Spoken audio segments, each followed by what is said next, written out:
I would like to bring the Township Committee meeting for Tuesday, September 7th, 2021 to order. Please rise for the flag salute.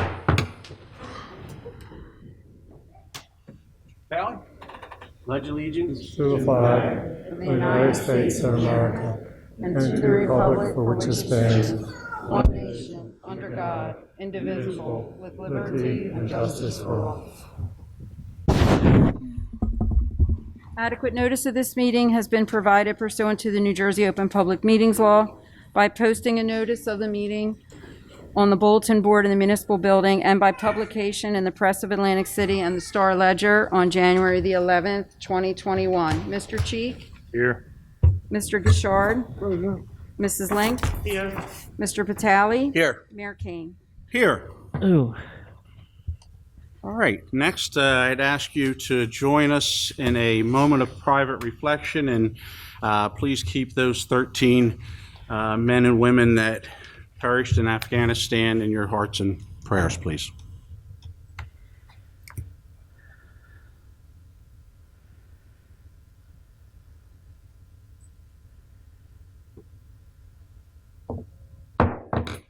All right, thank you. Next, we'll move on to guest presentation. This evening, we do not have any. I will move on to the late list. I believe we have one item, which will be 8B. This is a resolution appointing Robert Watkins of the firm Mott, Watkins and Associates, LLC, as floodplain administrator effective September 8th, 2021 until December 21st, 2021 at a $150 per application. Second. Motion. Second. All in favor signify by saying aye. Aye. Opposed? Ayes have it. You want a roll call? Okay. Can I get a roll call, please, Rita? Mr. Cheek? Yes. Mr. Gishard? Yes. Mrs. Link? Yes. Mr. Patali? Yes. Mayor Kane? Yes. All yes and carried. All right. Next, we will open it up to early public comment. This is comment on agenda items that are excluded for public hearing this evening. First, we will start with Ms. Sue Hopkins. You want to get rid of me early tonight? Mayor Kane, the board, I'm looking at the HPC and the fees that are assessed. Yes. If the issue is really about the pocket sites and the discrepancy, and I understand there was a certified mail that was sent to notify these folks, where there is evidence of that certified mail where they can produce it, then I think the fee is warranted. Where there is no evidence, I think we open the township up to a lawsuit. If one of those folks gets a hold of it and says, I'm going to bring in a professional, let me bring in my professional, I think it's going to drive it up. I think as a goodwill gesture to the committee. I mean, what are we talking about? Budgeting maybe $20,000 a year, $10,000 a year. I know it sounds egregious, but collectively the board made the mistake. The community of governing us made the mistake, and I just think it's would balance better for the majority if we siphoned through, and those that we had hardcore evidence, then I think you can assess the fee, and those that you do not, I think you got to step back and budget it and let this go through. I appreciate that, Sue. Thank you. Okay. Yep. Next, we have Beatrice O'Hanlon. Beatrice? Oh. Somebody in the left side that wants to talk. In the back, would you do? Yes, that's all. Good evening. My name is Beatrice O'Hanlon. I'm 83 years old. I have lived in Hamilton Township for 60 years. Lived in the house that I'm in currently for 50 years. Had bamboo on my property for 30 years. And I was not aware of the incident with the ordinance with the punitive damages until it was brought to my attention by Mr. Marks, who did come out and help me try and resolve some of the problem that I had. But I do have a few questions. about who wrote the ordinance that put punitive damages into it, to the fee of $100 a day, or to $500 to $2,000, or time in jail for having bamboo on your own private property. And are you going to designate someone to go around to the township and look into everyone's yard and see the different invasive species that are there? Because there's more than bamboo listed by the New Jersey Strike Team. It's things like wisteria, ivy, honeysuckle. There's multiple things. I believe that there is something like 79 different, 96 invasive plants on their list, 17 in Atlantic County alone. The township is 110.9 square miles. This is a tremendous job to try and enforce. Are you going to hire a code officer to go and look into everyone's yard? Or are you going to count on neighbors turning against neighbors and reporting incidents of where there's invasive plants? And I would like to know who will benefit from the proposal of the fines. Hamilton Township is made up of various areas: acres of woods, wetlands, naturally occurring vegetation, city lots, including in Mays Landing. Whose job is it to police nature? I'd also like to say, I sincerely request that you rewrite the changes to consider the diversity of Hamilton Township properties and the property owners. Please remove the extreme punitive charges to this ordinance. Beatrice, I appreciate your comments, and I'm sure that during the course of the discussion on this ordinance, I think all your questions would be answered. But to answer the one, anytime there is an ordinance that it requires enforcement, there are going to be punitive damages because there's a cost associated with that. So, and as far as if you read the ordinance and it's, you can do whatever you want on your property. It's only when that invades another individual's property and they have an issue with that where any of this would kick in. At your property, you're permitted to grow whatever you want, as long as it does not affect your neighbors. By growing onto their property is the only time this would ever kick in. Yes, I read the ordinance. And of course, Mr. Marks was kind enough to come out and assist me in helping me to manage the bamboo that's been long standing. I'm now a widow and basically there by myself. So the maintenance has been a problem. And he did come out and he explained to me about the shoots and how to manage them to keep them from coming out of the designated area that I have. But you know, I just feel like that I'm being singled out by my neighbors.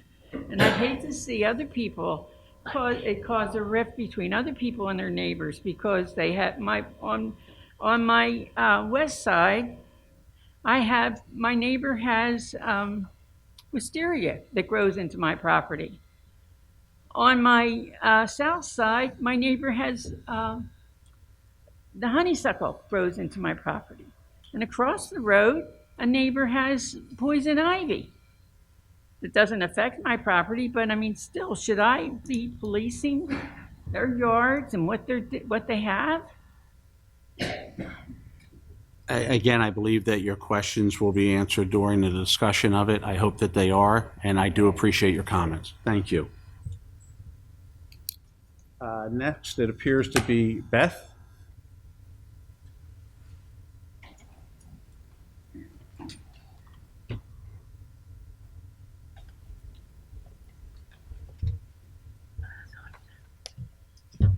Good evening. My name is Beth Bugowski, and I'm the owner of 54 Monet Drive. I'd like to state for the record that the memo dated August 26, 2021, that was received by the Glen Air HOA on September 2nd, 2021, from the interim township administrator, Peter Miller, was pretty insulting. The memo alleged that homeowners failed to recognize that the stormwater basin was our responsibility and sought to have homeowners pay at least $1,000 each toward repairing the basin. Obviously, we're aware that we're responsible for maintaining the basin once it is functional, which is why we've been here the past 3 meetings to address our concerns with the manner in which Univest has neglected to maintain the basin, which has led it to be an non-functioning basin. A major issue I have with the non-functioning basin, aside from the health and safety issues, is the way Univest has handled this whole situation, including the blatant lies that we were told by representatives of Univest to homeowners and to the township, indicating that they would repair the basin. In multiple calls and emails to myself and other residents over the past 1.5 year period, representatives of Univest had acknowledged that the basin was not functioning and stated that they would repair the basin before turning the basin over to the HOA.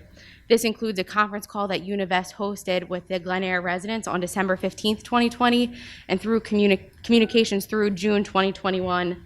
The first time the HOA and homeowners were notified that the basin was turned over to the HOA was in an email dated September 1st, 2021, last week, from Zach Barquette of Univest. There has been no deed for the basin provided to the HOA, no formal conveyance of the deed being transferred to the HOA, only an email just last week saying the basin was turned over to us, after 1.5 years of lies to residents that they would repair the basin. With repair estimates ranging from $69,000 to $95,000, residents could be left having to pay for these costly repairs due to Univest's neglect and failure to follow through with their written and verbal contract that they would be responsible for the repairs of the basin. In the wake of the storm last week, which affected so many residents in the tri-state area with major flooding, we're left to worry that the same situation could happen on our street and would happen as a result of Univest's neglect and the township failing to hold Univest accountable. We're asking the township to hold Univest's money to repair the basin. Thank you for your time and assistance. Thank you, Beth. Michelle?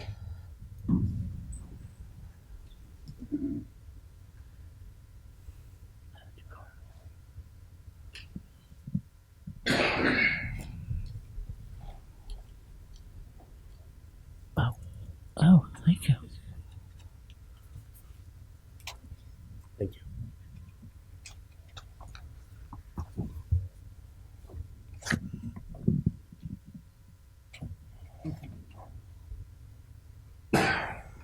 Thank you. Good evening. Do you have extra copies for our solicitor and administrator, please? I do. I'm sorry, it cost me $60 per packet, so I only have enough for them to share. No problem. Good evening. I'm sorry, go ahead. I'm Michelle Thompson at 58 Monet Drive in Glen Eyre. This shall serve to clarify the facts regarding the site improvements to the basin and when control of the Glen Eyre HOA was relinquished from the bank and taken over by the actual homeowners of the development. Before we get into the timeline details, we wish to make clear the residents of Glen Eyre have been fully aware of its responsibilities in regard to maintaining a properly functioning basin once a properly functioning basin has been handed over to us. This is evidenced by the budget adopted by the Glen Eyre HOA on January 15th, 2021. In 2012, Univest Bank entered into an agreement with Hamilton Township to oversee the completion of the site improvements for the development and engaged William Bowman as a consultant to coordinate and oversee construction. Please see undated correspondence from Univest Bank received by Glen Eyre HOA residents on November 16th, 2020. That's Exhibit A. Did you want a couple minutes to look at that, or? I'm gonna let you go ahead and make your Okay. comments, and then we'll get a chance to look through this. Okay.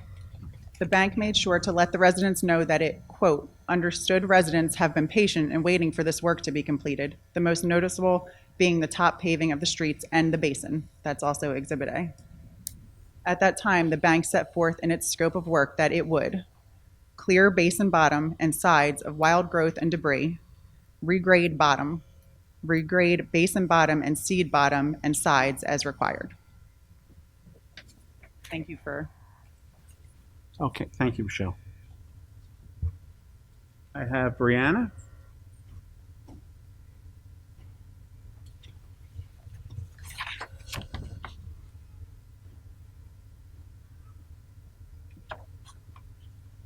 How are you? Evening, how are you? My name is Brianna, and I am an owner of 72 Monet Drive.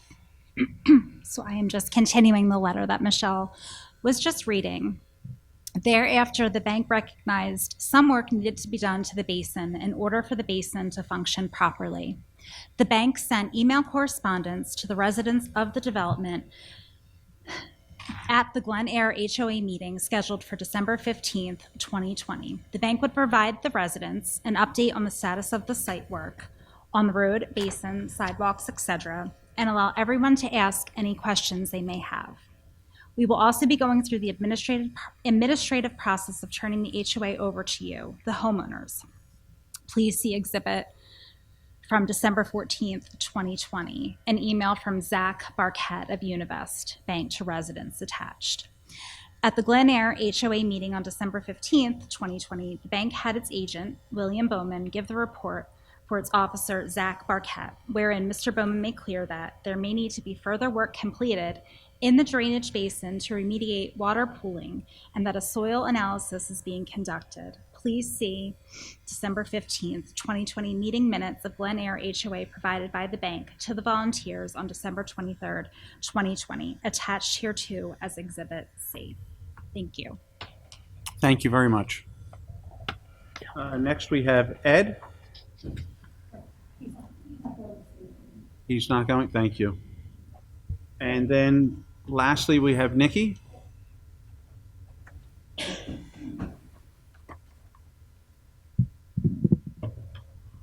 Hi, I'm Nikki Carries, and I'm at 18 Monet Drive, and I'm continuing on with the letter.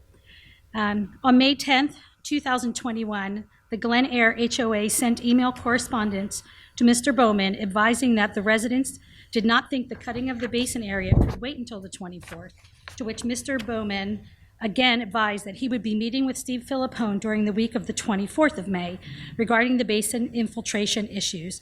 Please see the May 11th, 2021 email chain attached hereto as Exhibit H. However, the meeting between Mr. Bowman and Mr. Philippone did not occur during the week of the 24th.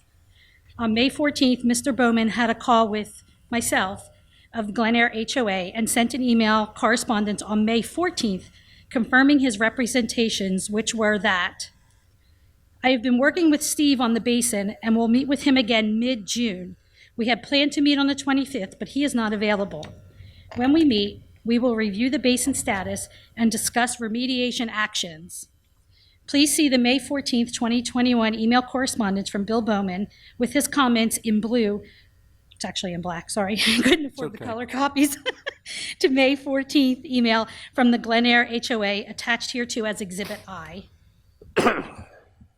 On May 18th, 2021, the Glen Air HOA provided the following response to Mr. Bowman's May 14th email. That is unfortunate news, Bill. We just received this email today from a resident who lives near the wettest part of the basin. The resident email reads, I hate to be a pain. Any word back from Bill on the basin? Is he still waiting until the 24th to check it out? It's actually the driest it's been since the day they cleared it out last year, and it looks like no rain for the next 2 weeks. It would be a good time for them to come and start to work on it, in addition to having the grass cut. Please see May 25th, 2021 email chain attached hereto as Exhibit J. On May 20th, Mr. Bowman responded to the May 18th email and indicated he will be coming north on the 25th, but the following week is when he can meet Steve. And the basin needs to wait until after Steve and I have met. See Exhibit J. The meeting between Mr. Bowman and Steve Philippone was finally set for June 1st, which incidentally was not mid-June, to discuss the basin infiltration issues, Exhibit J. However, when the Glen Air HOA board wanted to be informed of the time set for the meeting, Mr. Bowman responded that, I will be meeting with Steve on Wednesday morning to review the basin. That will be a meeting between Steve and myself only. I believe I made that clear last night. I will follow up with you after the meeting to review the results of our testing and discussions. Please do not unexpectedly show up while Steve and I are involved with the technical issues of the basin design and function. That would not be an asset in resolving the issue. I will see you next week and look forward to cleaning up these last few issues to the best of everyone's satisfaction. Please see May 26, 2021 email chain attached hereto as Exhibit K. I might add to this letter that I was the person who received that email where he instructed me not to come down, as I would not be the asset, because the very next day he did meet with one of our male members of the HOA board. Thereafter, on June 2nd, the board attempted to follow up with Mr. Philippone regarding a resolution to the infiltration issues with the basin, but never received a response from Mr. Philippone. Please see July 28, 2021 email chain attached hereto as Exhibit L. However, on June 15, 2021, Mr. Bowman and Mr. Philippone met with Ed of the Glen Air HOA Board and offered the Glen Air HOA $15,000 in lieu of the bank remediating the basin infiltration issues it had indicated it would correct since December 15, 2020. This offer has recently been increased to $37,500 by the bank, but in accordance with the quote provided the Glen Air on August 18, 2021 from DBEX Contractors LLC, the cost to remediate the infiltration issue with the basin is $94,546. Please see attached quote from DBEX Contractors LLC attached hereto as Exhibit M. Thereafter, in response and pursuant to Peter Miller's request, Steve Philippone of EDA provided an estimate to repair the infiltration issue with the basin at a cost of $69,100. Please see September 2nd, 2021 proposal from Steve Philippone of EDA attached hereto as Exhibit N. The HOA is willing to agree with Mr. Philippone's estimate that the true cost to complete the infiltration pooling of water issues with the basin would only cost $69,100 to fix. However, the Glen Air HOA should not be responsible for the cost to remediate and fix the basin. The bank recognized infiltration issues and water pooling issues with the basin since December 15, 2020, and at all times promised the residents of the development that the bank would address this issue and the residents would not be left holding a bag to complete these repairs. All the Glen Air HOA is asking for is that enough funds be withheld for the work to be done, that at all times the bank verbally and in writing through its agent promised and that residents that it would be done. In reference to Glen Air's HOA responsibility to maintain the basin pursuant to the amended and restated Declaration of Covenants, Conditions, and Restrictions dated September 30th, 2013, it is important to point out that one, this was a declaration entered into between two entities that the bank controlled. Two, that the conveyance of the basins to the GEHOA was between 104 South Oakland Avenue LLC, the grantor, and by its sole member, Univest Bank and Trust Company, and who incidentally was the GOA, or the HOA, otherwise known as Univest Bank and Trust Company. Again, the same two entities controlled by the bank, which distinction is important since the Glen Air HOA had been controlled by those, had the Glen Air HOA been controlled by the residents, it would not have accepted conveyance of the basins until the bank addressed the infiltration issues it represented would be correct. And three, the Glen Air HOA has no issue with its maintenance responsibilities provided by Glen Air HOA, provided we are provided with a basin in the condition it was promised, a basin that has no infiltration issues, meaning water pooling issues, and drains properly. We are simply asking the township to do the right thing here and hold the bank responsible for the basin site improvements it indicated would be made at no cost to the Glen Air HOA prior to the escrow funds being released, Exhibit D. Thank you, the residents of Glen Air. I appreciate that. Can I just ask one question? Yes, sir. Prior to you taking acceptance of the deed to the basin for that piece of property, We never did. you never did? We never did, sir. It was, if you, on the timeline, if you look, the 104 Oakland signed it over to Glen Air HOA, which they were at the time. They were the Glen Air HOA. Okay. They signed it over on December 2nd, met with us on December 15th and said, hey, by the way, we're all going to be resigning, so in January, you need to make an HOA. We couldn't get a quorum to show up to that meeting. So they had signed it over to themselves at that time, never to us. Okay. And we were just given the deed after this last meeting we had together All right. to show us when it was signed over. Would All you right, like a thank you very much. clarification? I'm sorry? Would you like a clarification? If you could, I was going to reserve it till, but why don't we, while she's standing here, let's, Regardless of who constituted the HOA, it did exist at the time the deed was executed. The deed was executed and thereafter recorded on or about December 2nd, 2020 for lot number 1, which is the basin lot. And it did go from 104 South Oakland Avenue LLC to the Glen Eyre at Mays Landing Homeowners Association. The association may have been controlled by the developer, but it's still a freestanding entity. That conveyance is binding. So I'd like to add to that. We did not even know we were called Glen Eyre HOA when we started talking and organizing, because again, that was listed or it was, what's the word again, on December 2nd? Yes. It was conveyed. Conveyed, It wasn't listed in the books until December 20th. So that was 5 days after they met with us. So they knew all along they were, quote unquote, turning it over. When we first formed, we were enclave at Glen Eyre HOA. So we didn't even know what our real name was. So we, until January 15th, we were not the HOA. The bank was. That's a fact. all right, thank you. You're welcome. Mr. Stry, do you have any comments that you want to make, or? Thank you. All right, that is it for early public comment. And, I'm sorry, I forgot one more thing I should read. okay, go I ahead. apologize. That's all right. Sorry. It's on my third time here. I'm not sure if, and I did forward all of this information via email, but at the last committee meeting, and this is a comment from a neighbor who couldn't be here, the mayor and the committee agreed that more time was needed to review the documentation before the final decision to release the funds to the bank was made. We submitted an OPRA in person that evening for documentation, as we, the homeowners, had not yet seen.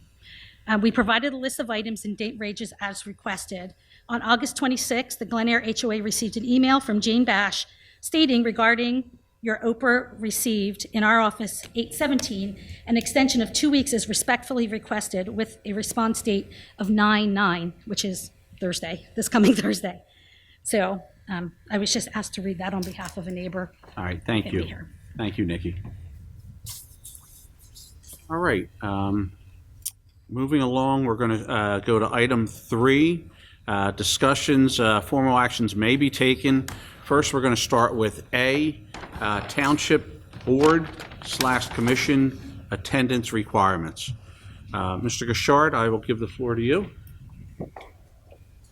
Yes, this has come about as a result of the Veterans Advisory Board asking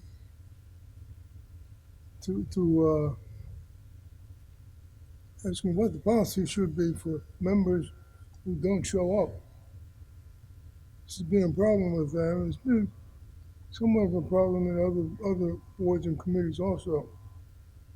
So that's why this came up. It requires that if a member hasn't made a meeting in a certain amount of time, that the board can request that that member be removed. Now, it was pointed out by the administrator that he had such a policy in his previous administrative position in Linwood. Our speaker had an unexpected procedure. No, no, he was not. No, I'm sorry. No, we're actually moved on to another item. Okay. I'm so sorry. My apologies. That's okay. Don't worry about it. Yeah, continue. Yeah.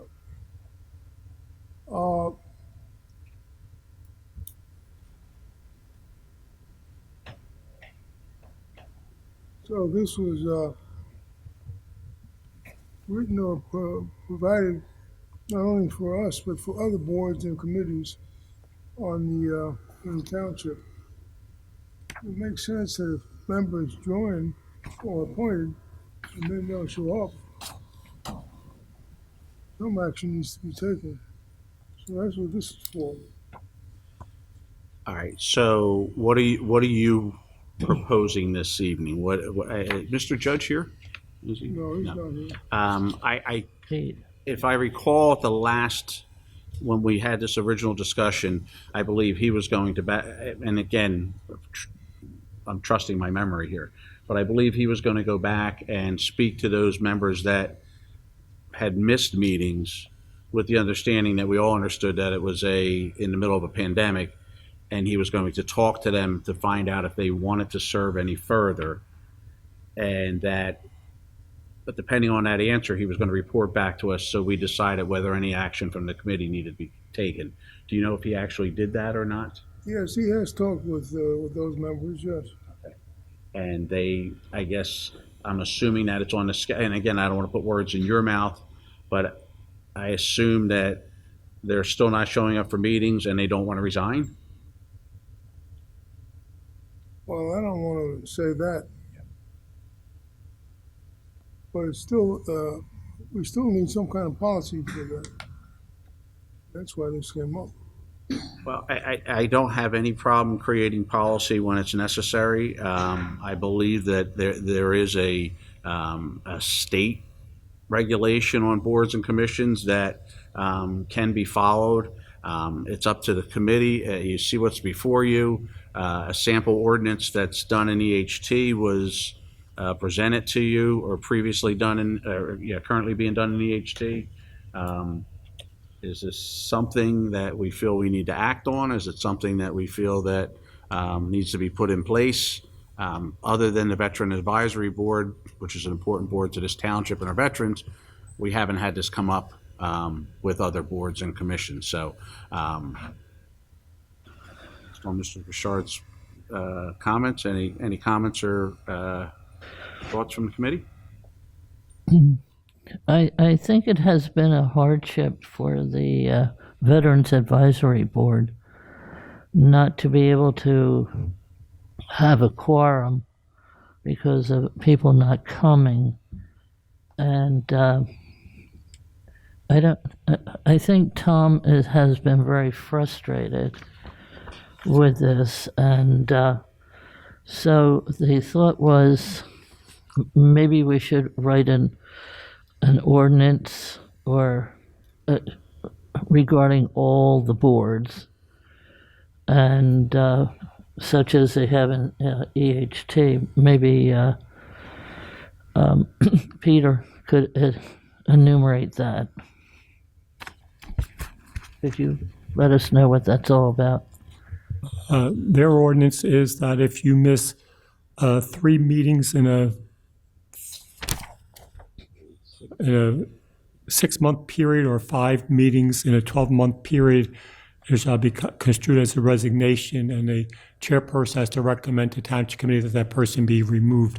They do have provision for excused absences if you're on a vacation or other family functions. You just notify 24 hours and that will count as being in attendance. Another alternative, if you don't want to do something township-wide, you can increase your alternate members of the Veterans Advisory Board. You have 2 alternates. You can double that to 4. They still only need 5 for a quorum because they have 7 regular members. That may help them out in the short term. They do have a person on active duty, I understand. I mean, that is something else I think that was previously touched on. I guess the decision is, would that satisfy I think we did previously touch on, I think Mr. Judge understood that. Was that something that would help them without putting in additional ordinance? Or again, rest of the committee, your opinion? I think the committee, Mr. Judge and the committee believe that there's a responsibility associated with being a member, and the expectation is they'll live up to that responsibility. If you miss 3 meetings, that's quite a bit to miss in a short period of time. Well, I want to point out, I've been volunteering on planning and zoning boards in this township for close to several decades. My experience on the board, I do find that I do inform the the board secretary, depending on the applications that come forth, that my attendance may not be required, and there's a reason why I do that. One, I attend quite a few meetings on behalf of the township, and two, it gives the alternates a chance to vote in my absence, which keeps them engaged. So, if you look at my attendance record, which obviously it's a matter of public record, you may see a situation where, since the planning board meets every 2 weeks, that I may miss 3 consecutive meetings. I would argue that the planning board, and I see our vice chair and chairman is in the audience, they want my experience on that board and would not want to see me removed for a technicality. So I just want to point that out. So when you're creating legislation, it sometimes cuts both ways.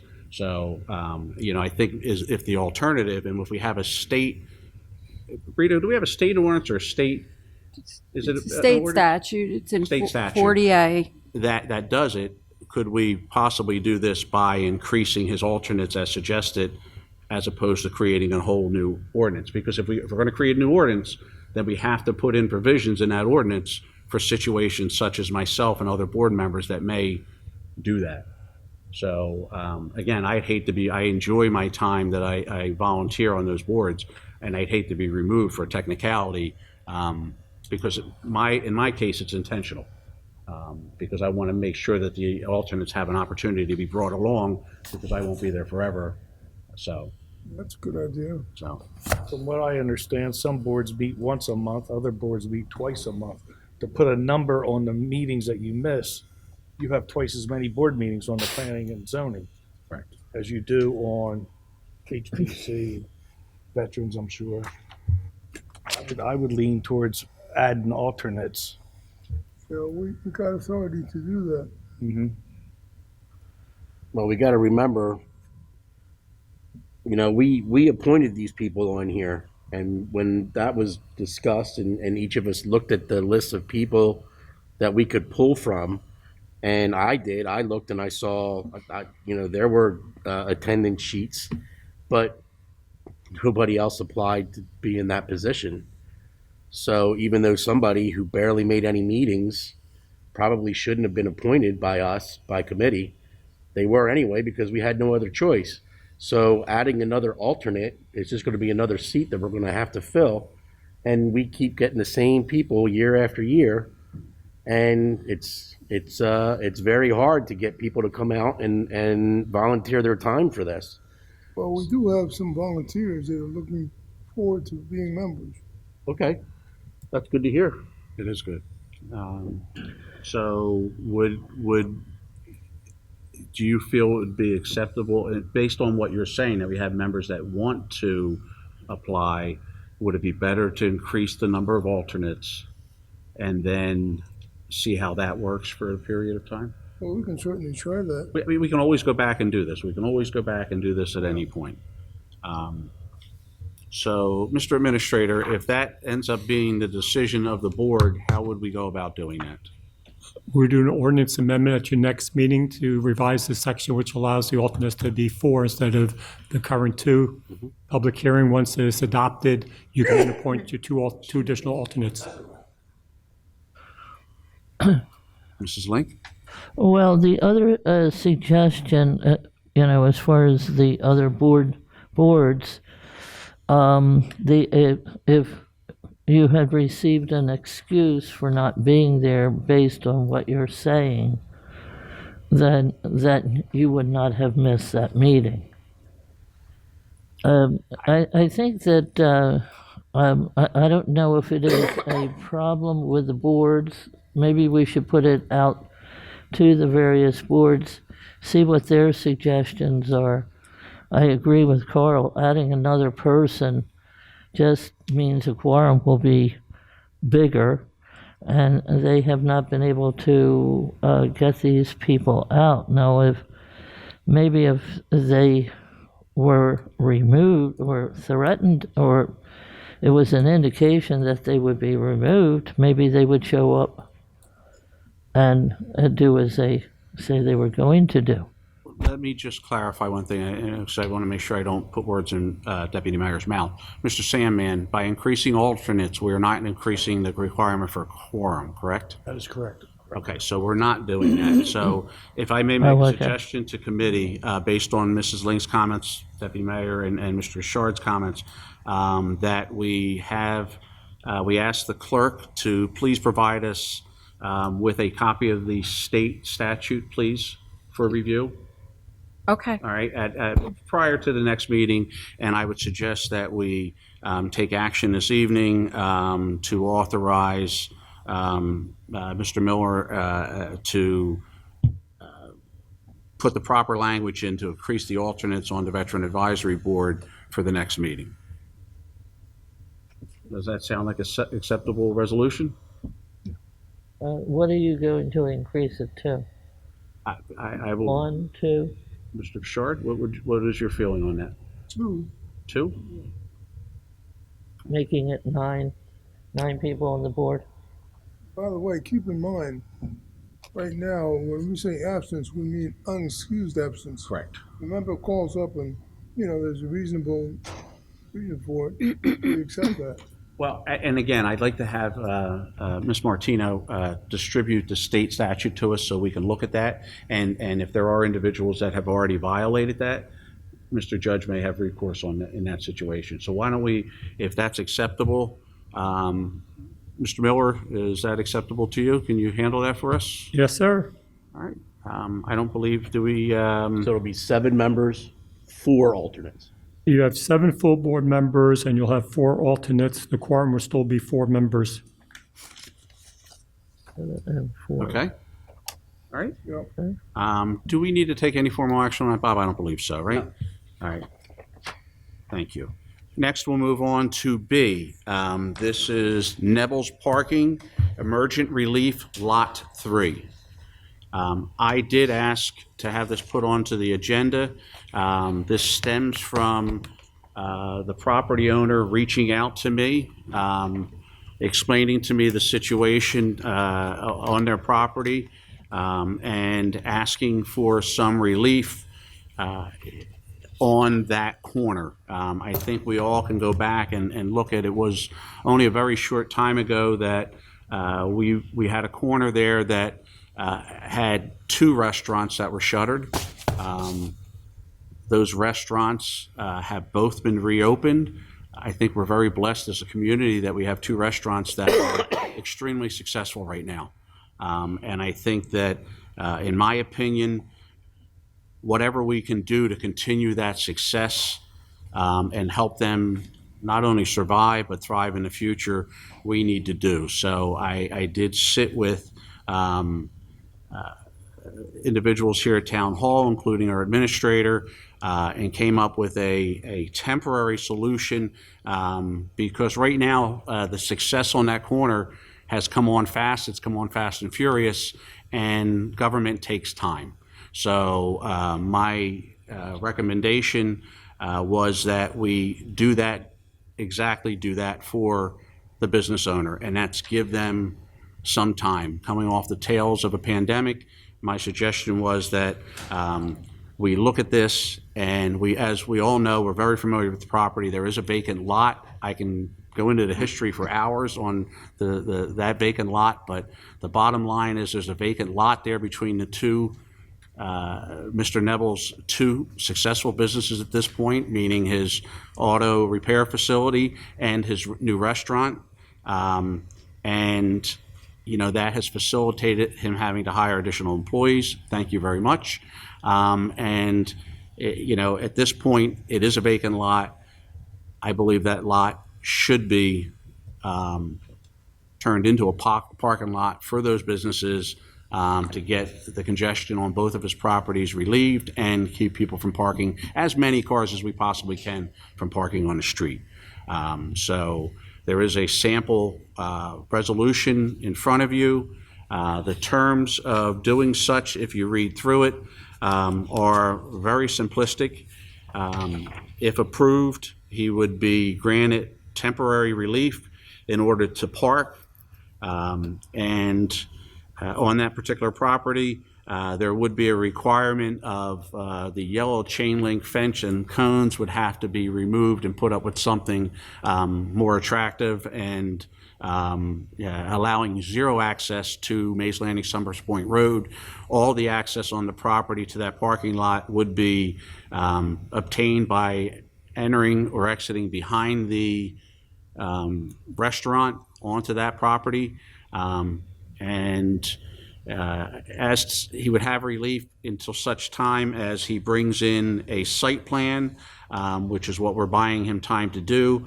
Right now, we have set a date of December 31st on that. Obviously, you have to understand, we're still dealing with the coattails of a pandemic, and we don't know what this pandemic is going to do moving forward in the coming months. So I would say to you that's probably not a hard, fast date. I'm confident that Mr. Nebel will do everything he can to obtain it by that time, get the site plan in. That's my brief explanation of it. I invite comments, questions, concerns. I think that's a fair solution to the current problem. And since the pandemic has created a lot of issues, I feel as though that would satisfy the need for more parking by putting his employees in that third lot. Mr. Sandman, can I ask one question? I do notice that you have a copy of the resolution, possible resolution to be passed this evening if we so desire. I do not notice that, again, driving by there, the lot is sugar sand. I mean, it's beach sand, and some hard gravel. If Mr. Nebel decided that it would be a better surface of putting down crushed stone or some type of pervious surface in the meantime, can that easily be rewritten into this ordinance, or does it need to be? We could. So if someone does make a motion on this, I would ask you that you make the motion that some type of acceptable pervious surface would be possibly put down by the owner.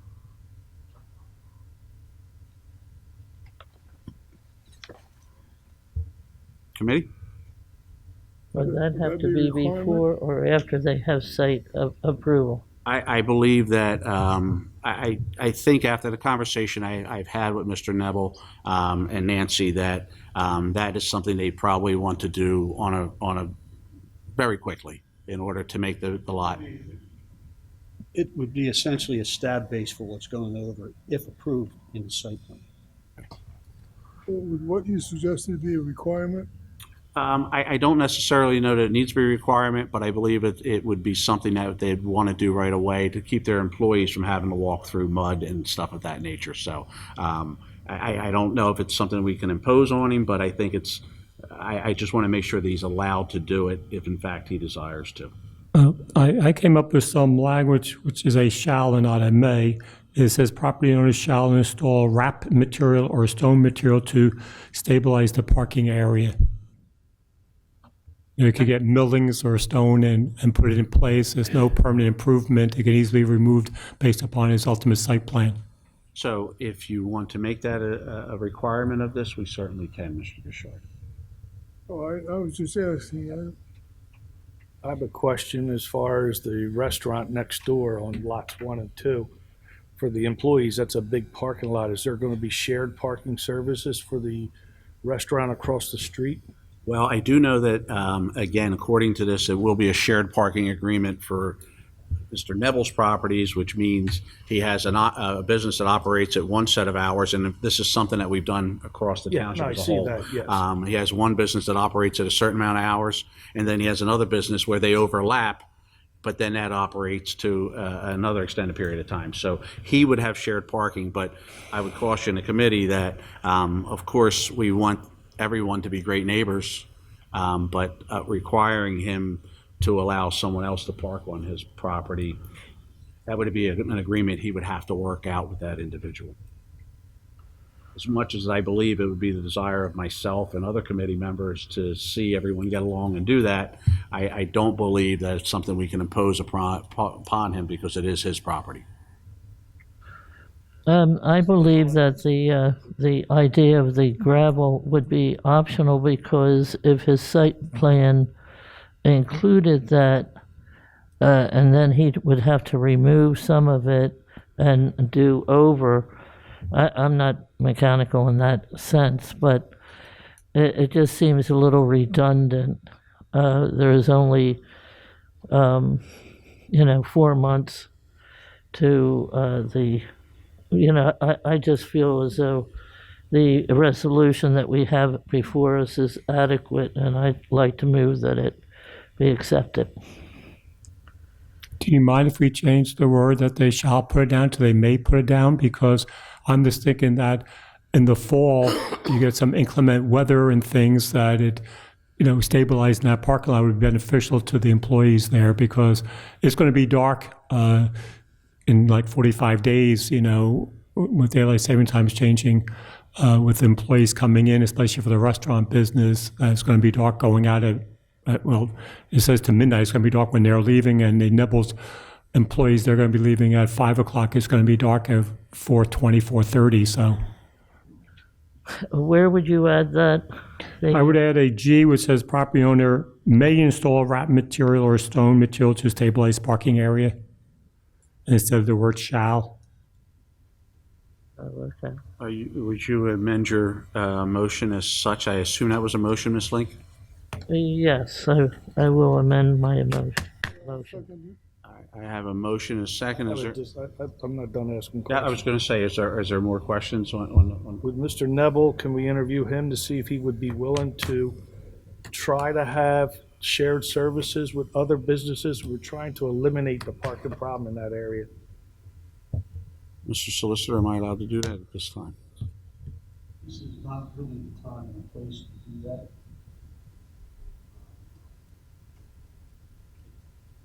Probably should have one-on-one. I have had a conversation with Mr. Neville, and he has expressed a willingness to work things out, and him and his neighbor, he wants to get along with them. I'm saying anything that's improper? You gotta keep in mind, You have to go.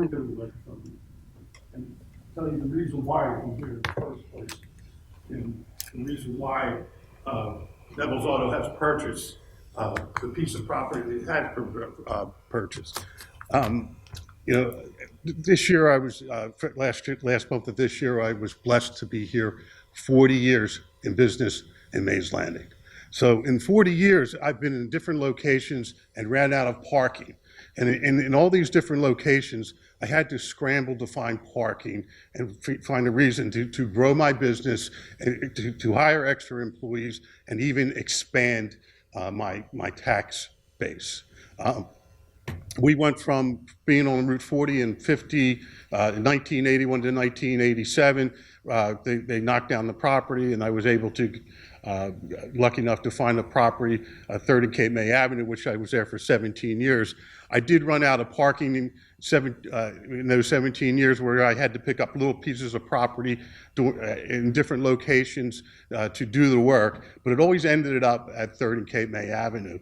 And it ended up onto the street of 3rd Street and on Route 50. It became a parking problem as it becomes a parking problem on Old River Road, 3rd Street did. I was asked to cure my parking problem.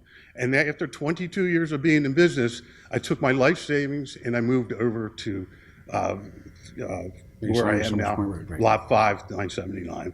And I spent nearly $1 million curing my parking problems. My building and my business grew as it's the last 15 years I've been there. We ran out of parking. So again, I did, and taking my life savings and extra $500,000 to cure my parking problem. Not anybody else's parking problem, because as of right now, I have 32 employees, part-time, full-time employees. I have overflow customers that, I can't always fit on the lot. There are sometimes I wake up and come in the morning where 15 cars would be towed in, which I had no idea they were being towed in, and they were all over the lot. You wouldn't be able to get a fire truck around that lot. So what do? We purchase a piece of property to put that on. We went to zoning. I did have a plan. I was told not to present that plan because your engineer said the plan wasn't good enough to go through zoning. So we did that. Then we were hit with the pandemic, Right. which now has taken a lot of money away from our project, just staying there, paying the taxes, paying the mortgage, paying all the pieces that have to go together. There is no room for Sugar Hill Inn. There is no room. I bought the property to cure my problem, and not unfortunately, but I didn't think that Freddie J's would be as busy as it is. So Freddie J's has got a parking problem as well. But I'm lucky enough to have that little piece of property to put those extra cars on a Friday night, a Saturday night. On a Monday night, a Tuesday night, or a Wednesday night, is it a parking problem? Not for Freddie J's, but it is for Neville's Auto. So yes, I have cured my parking problem, but I can't cure everybody's parking problem and asking for me for shared parking. Would I be nice enough to share it once in a while? But I can't guarantee it. Wendy called me up and asked me to rent her parking spaces. Well, how do I rent parking spaces on stuff that I can't even park on myself? There's a lot of stuff going around the town saying I'm not nice and to share the property, but truthfully, I'm curing a property that I already have, and I'm asking to extend the time.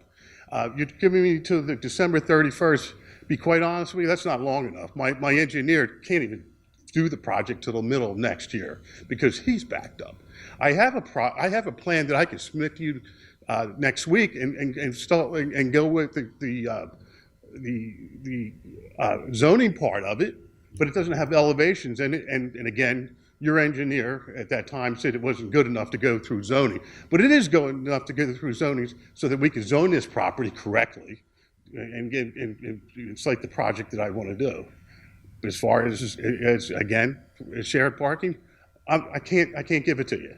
I can't be promised that I can give it to you, and I shouldn't be able to have to make that promise. Really, it's my property, and I'm curing my problem once again.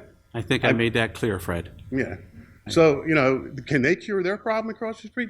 There's a property across the street that they can buy, knock it down, and put a parking lot in. They have a way out. Just find the way out. I'm asking you for length of time. There's a building on that property number 3 that needs to be said that I could use that for storage. That has to be done. I'm not allowed to use that, but I need it. I can't do business without it. So you either give me an extension or I close. And that's not what we should be Well, doing. understand, Fred, and I appreciate you making those comments. There is a way that normally there's a course that you follow, and you know what that course is, and Well, it's I've been going through the before it, course. right. So what we're trying to do here this evening, taking into consideration that you, just like all of us, have experienced a pandemic, and I appreciate the fact that you're coming out of it better than most by the sounds of it, by what you're putting on the record right now, and that you need some relief, and that's what we're trying to offer you here tonight. Okay. We have to put a time frame on it. I think I prefaced my comments by saying that we'll have to watch and see what happens with this pandemic, that you may need more time, and we can discuss it at that point. But right now, the object is to try to get you to emergent relief now to cure the problem and I hope that problem continues in the future, and then you bring a site plan in and you're able to use that property for whatever you want to do with it. Thank you. Right?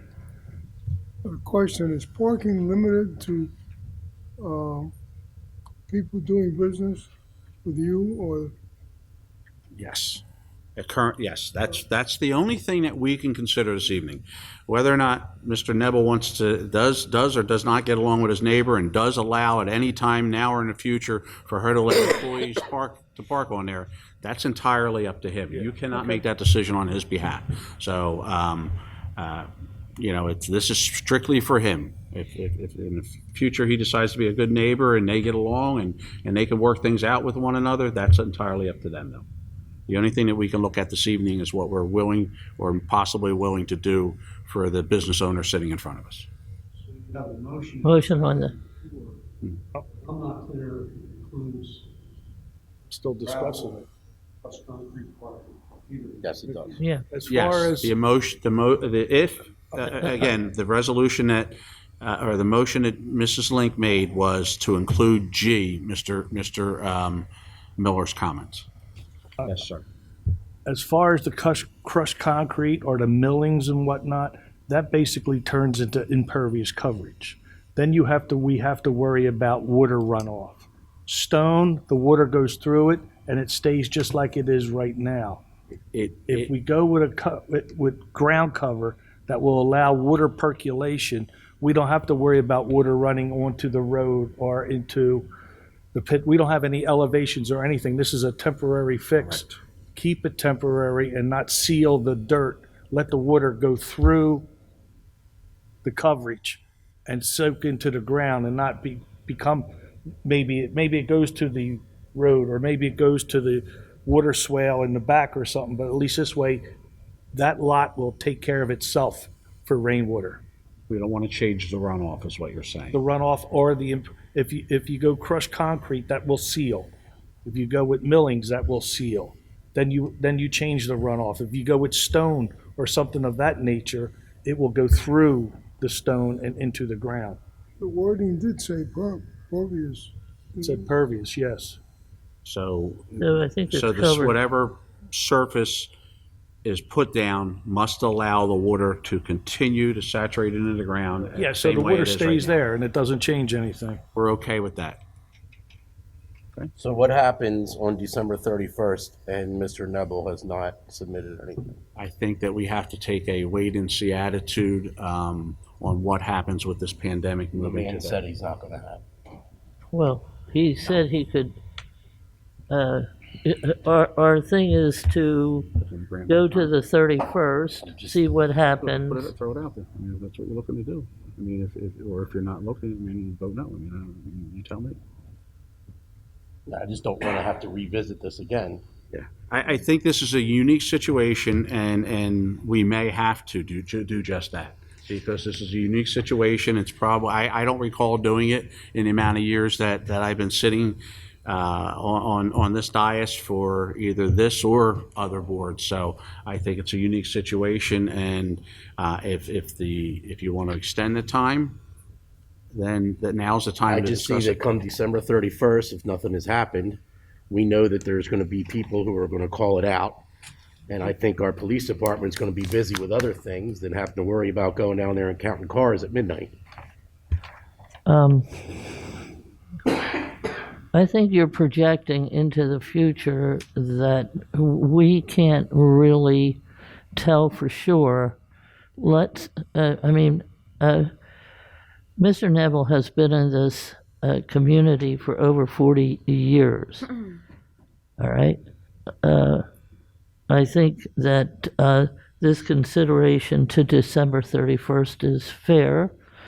And if he needs more time, he has to come before us again.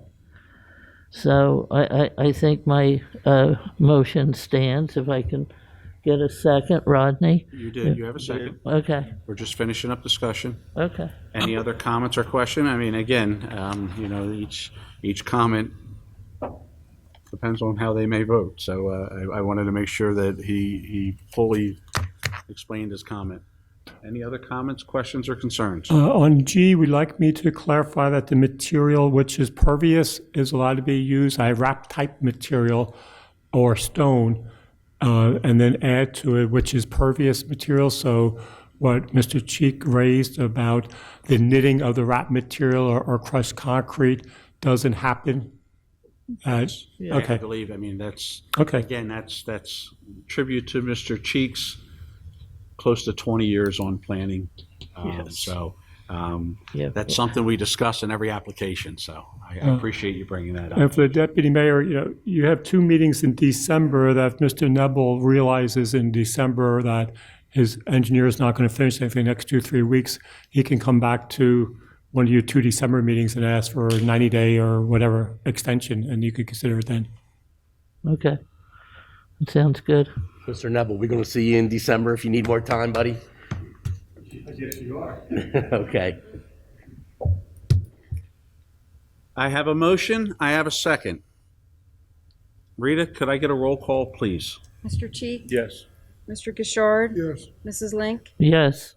Mr. Vitale? Yes. Mayor Kane? Mr. Nebel, I wish you continued success, and yes. All yes and carried. And Mrs. Nebel, I'm sorry.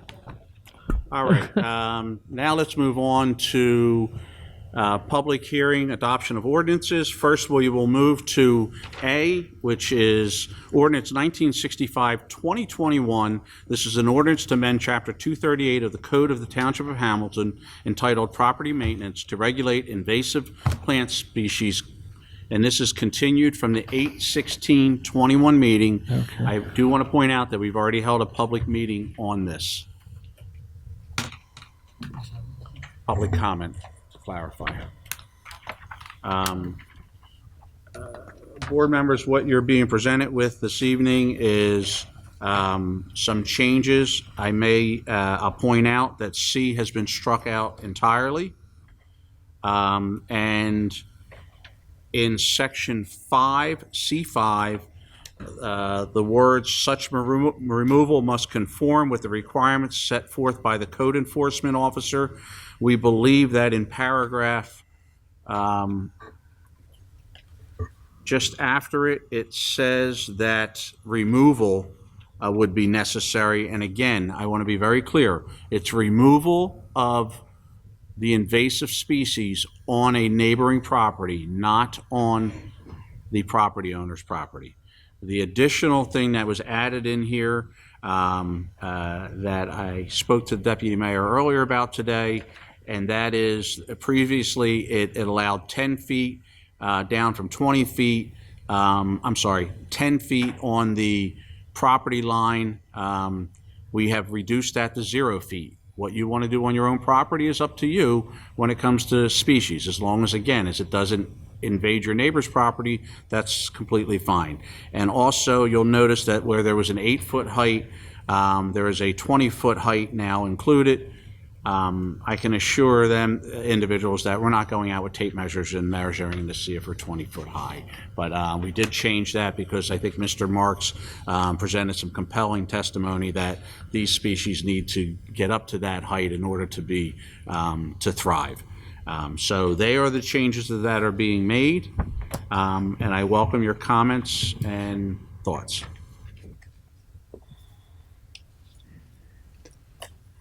Yeah. No, I'm happy to see those changes made. In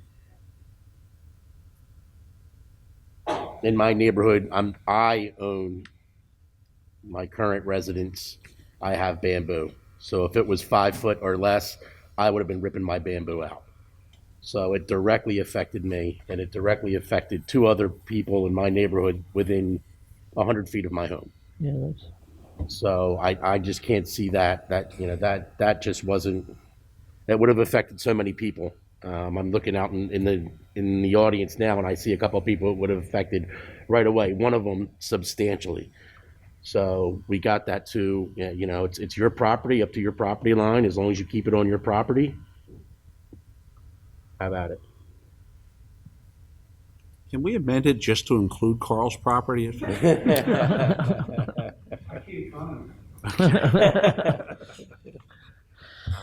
You would be, Committee, questions, comments, concerns, anything additional? does it have to be a hard, fast 20 feet? I'm not sending somebody out there with a stepladder to do. They're going to eyeball it, and it's probably going to be the house next door. If it's higher than the roof, we'll know it's more than 20 feet. But whether it's 20 feet, 22 feet, 24 feet, no one's going to be measuring it. Okay. All right.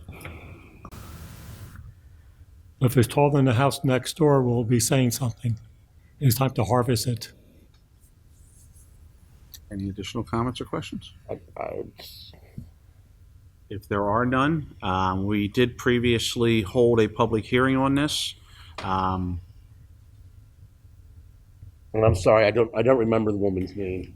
And I know you're concerned about penalties and fines. It's unfortunately, that's sometimes it comes to that in order to get somebody to do what they're supposed to do. I'm sure we're going to have people that aren't going to keep their bamboo on their property, and they're going to buck the system. And it's a tool that we need in order to get people to do what an ordinance says. If we just removed all that, then I think you'd see a lot of people just going, what are you going to do? What are you going to do about it? I'm not going to confine my bamboo. So it's a tool, and as long as you do what the ordinance says and you keep it on your property, you're not going to have a problem. Committee, any other questions or comments regarding it? I'll motion. I have a motion. I'll second. I have a second. Rita, could I get a roll call, please? To clarify, this is a motion to adopt the amendments. The ordinance with the amendments. No, you gotta do the amendments first, so then the attorney can rule whether they're minor or not before you can adopt it as amended. There's two steps here. Okay, thank you. So we're taking only the amendments first. We have a motion and a second. Rita, could I get a roll call? Mr. Cheek? Yes. Mr. Gishard? It's No, No. the public hearing was Public hearing was closed. held at the last meeting. Yeah, but it's under public I meeting. understand that. I'm going, excuse me one second, I'm going to, with that being in mind, there was a motion and second.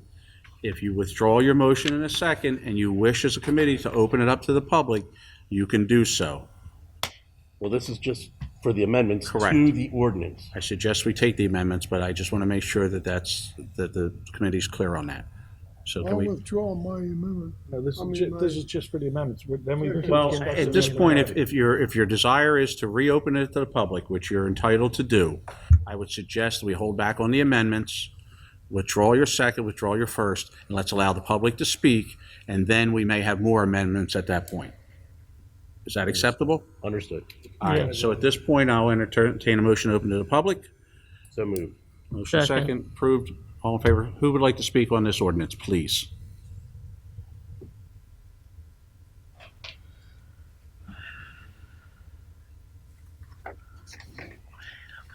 If you would be kind enough, just state your name and address for the record, please.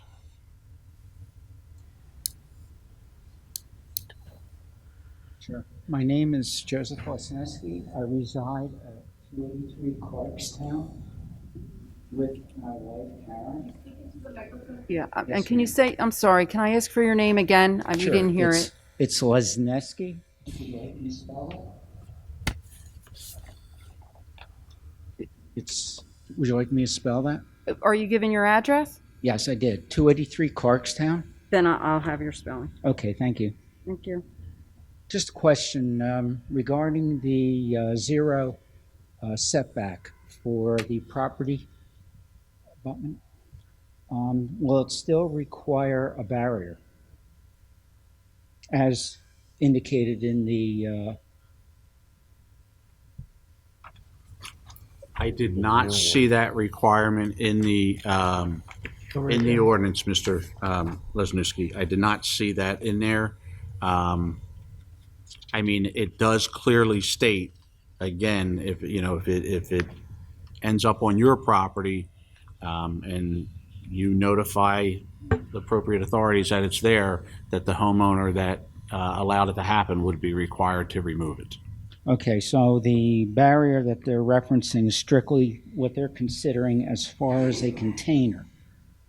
So that you would have to have a raised container. That was in section A of 23819. Bamboo and other invasive plant species shall be considered properly confined when it is in root systems entirely contained within an above-ground level planer, barrel, or other vessel of such design. So that was the first part. And then B, when properly confined, as described herein, all bamboo and invasive plant species shall be located, trimmed, and maintained so that no part of the plant shall be closer than 10 feet, which is what you had referenced as being 0 feet now. I have no problem with that if the grove is contained to the property line and also taking into account that a rhizome can grow 10 to 15 feet per year, so that by the time you realize that the growth has extended to the property line or beyond, it would already be encroaching on the adjacent property owner's property. Without some type of containment to force it to the surface, or requiring a further setback so it can't exceed the growth period of 1 year, so that when it sprouts again to the surface, it would sprout very close to the property line, but not surpass the property line. And historically, that is 10 to 15 feet.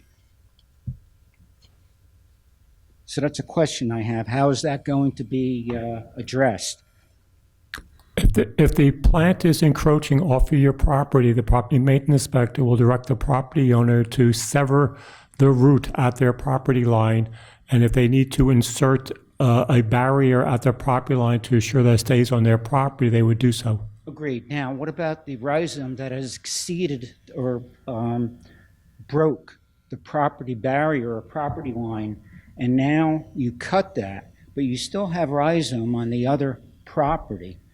There has been instances where that rhizome can sprout, albeit not very resourcefully, but small, and would require that property owner to address that rhizome for possibly 3 to 4 years using appropriate mitigation methods in order to have the rhizome die. Is it the adjacent property owner's responsibility to do that? No, the property owner from whence the bamboo came would be responsible for removing it. So if there's an encroachment and they're told to sever at the property line and they insert 6 to 8 inches around something to keep it from moving further, the abandoned piece on the other side that has been severed, you know more about the life expectancy of the severed part of it, but if it grows, the original property owner from whence it came would be required to go remove it from your property. Okay, so that's still going to remain, because I actually have pictures. Excuse me. Unfortunately, a condition like this existed on my property, and this occurred in 2016.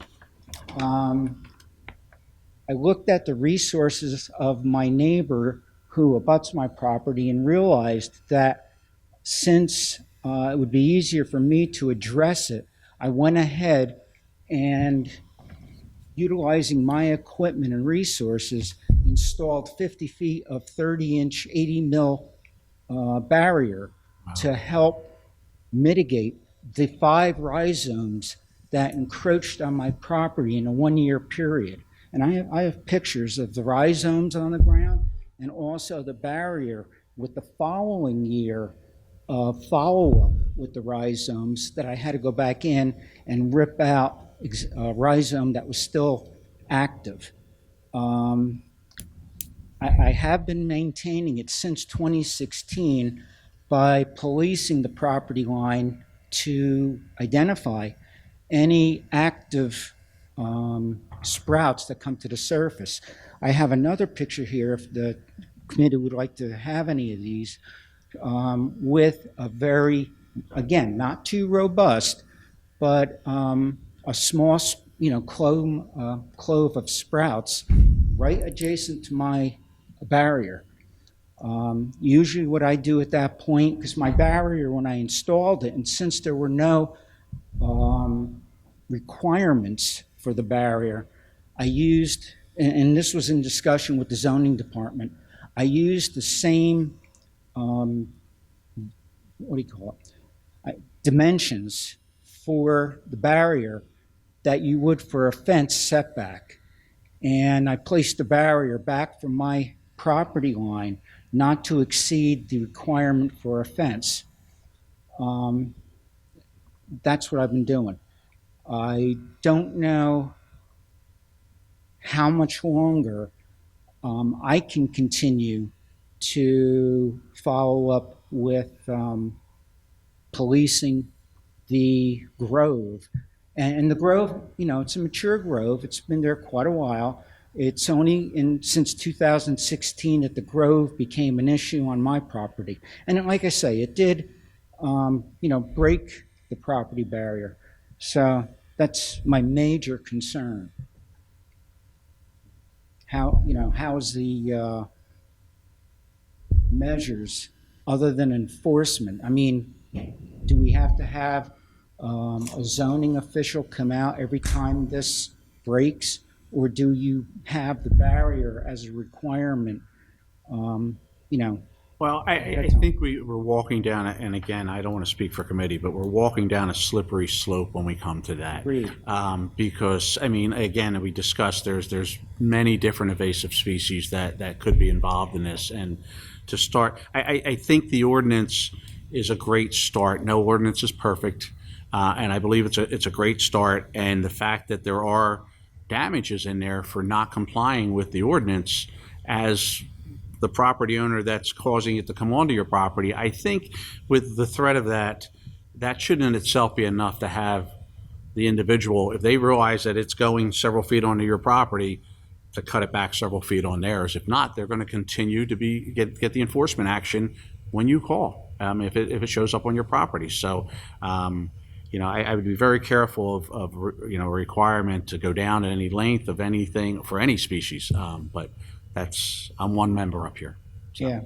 It was very robust.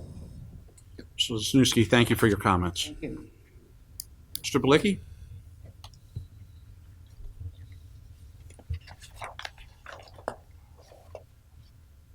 I'll make sure I read the ordinance correctly. Sure. It's not against my property per se, but it is on what we call a public right-of-way. We have a long driveway that's shared between multiple neighbors, and the bamboo has encroached on that. And this would cover up to that property line, if I understand this correctly? It's covering up to the property owner's property line that has planted the species or allowed it to grow on their property. Okay, Okay. Does that answer your question? that does answer my Great. question. Thank you. You're welcome, Harry. Mr. Schrei, did you want to speak? I thought I saw you raise your hand. No. Okay. Is there any, please.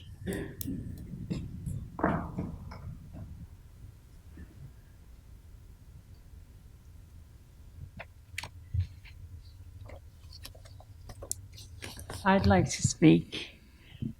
Both these gentlemen are my neighbors. The bamboo, Mr. Cheek was there and assured me that the bamboo, and I measured it today myself, was more than 24 feet. The tall pieces of bamboo were 24 feet away from Joe's property. He has put a metal barrier of some sort along there, and it's not exactly 2 foot back from his property line, as he's telling you, but it's right along the property line between the two houses. Mr. Belicki's property is 30 foot across the macadam driveway, which is actually an easement. He doesn't own the property. I don't own the road. He doesn't own the road. I don't own the road. Joe doesn't own the road. The people in back of us own the road, and it's their job to maintain it. Yet Mr. Belicki continues to harass me to the point where I went to the Hamilton Township Police and filed an incident report because he stopped me on the blacktop when I was walking my dogs on the blacktop road, got out of his car and threatened me. Let's just, I understand that, and I don't want to go into what neighbors arguing with neighbors. If you want to speak specifically on how this affects you, other than how it's affecting you and your relationship with your neighbor, I will continue that, but I just don't want to get into neighbors, accusing neighbors. You know, how it's affecting me is that it keeps me constantly upset because they continue to monitor what is happening on my property. Beatrice, if the bamboo is limited to your understand property, then you have not, this ordinance doesn't even affect you. If it's limited to your property and in the confines of your property limit, this doesn't affect you. If it is encroached on others, it will affect you. I'm going to be perfectly clear. And Mr. Marks was nice enough to come over and help me with a problem. He is our resident bamboo expert now. From a township standpoint, if I ever need assistance with bamboo, I will call Mr. Marks. I can assure you of that. Yeah, and he came and helped me with disposing of some tall pieces that I had taken out for fear they would fall on the road. And he ground them up for me. And he's advised me how to maintain the different things in the spring as the shoots come up. I will do the very best I can. But to meet the qualifications of Mr. Balicki or Mr. Lazinski is almost impossible because it's a continuous harassment. Is there anyone else that wishes to speak on this? Mr. Marks?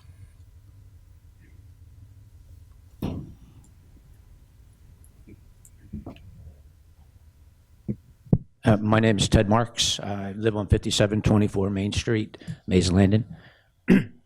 I went out to B's house and saw the problem. And as I mentioned the last time I spoke here, that what really needs to be done is an outreach program. Like you said, we're coming off a pandemic right now. It's hard.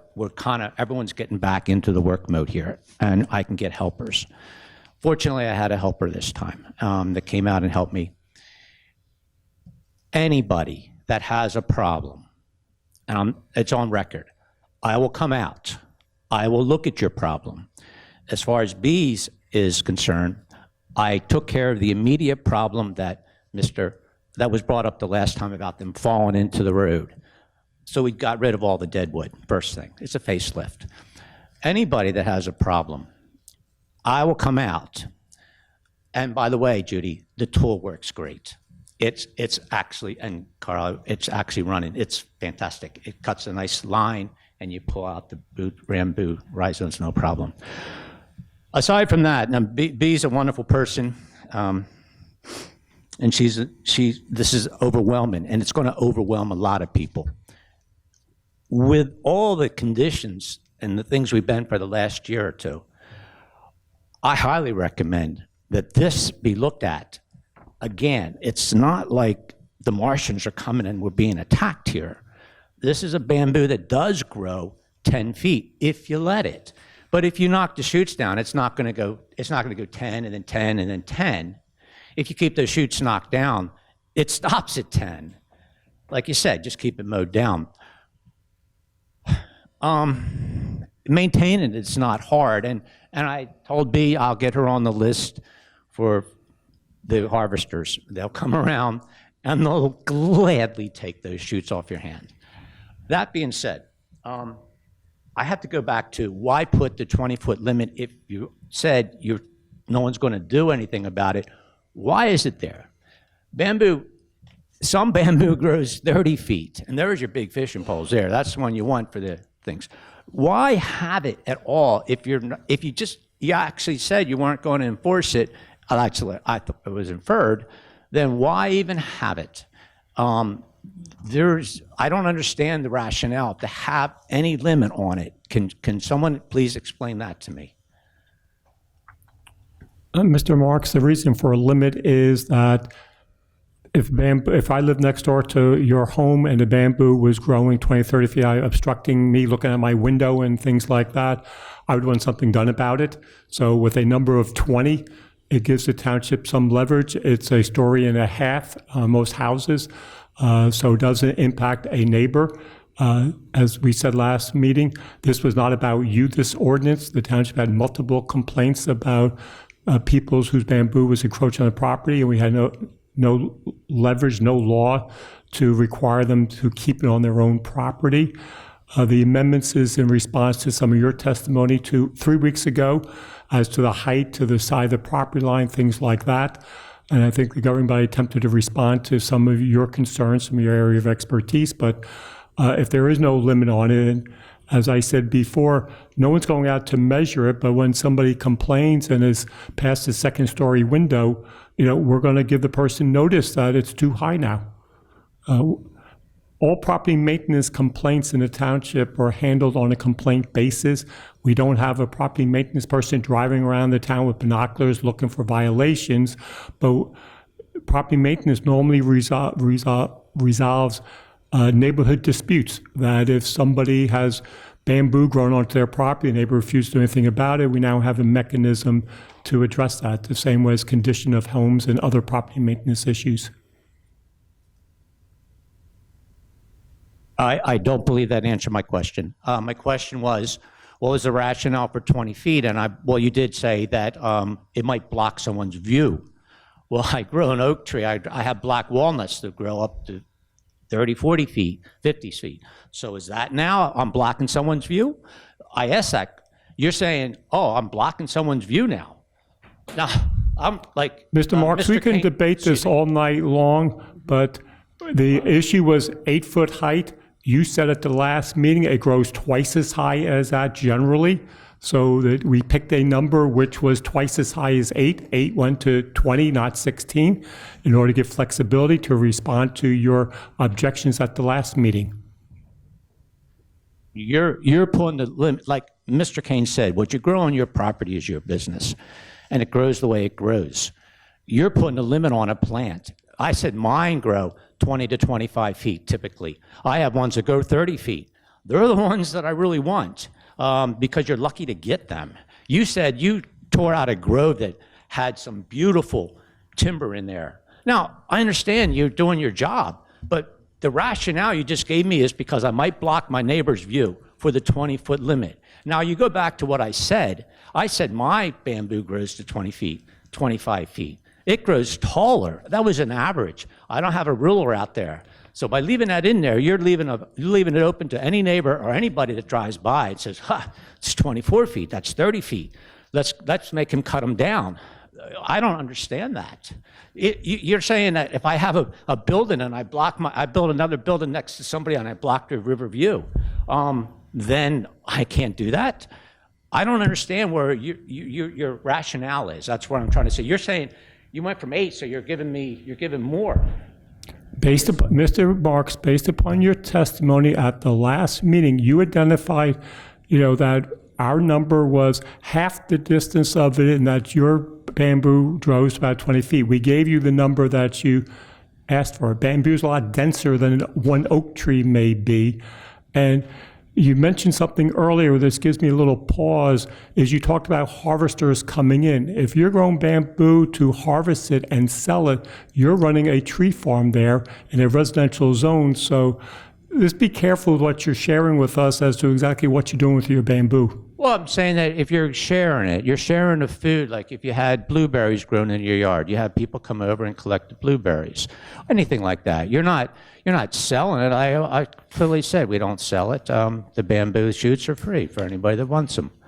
I only offered that so that it's a method of getting rid of them. There's a use for those bamboo shoots. But the 20-foot limit is just not going to work.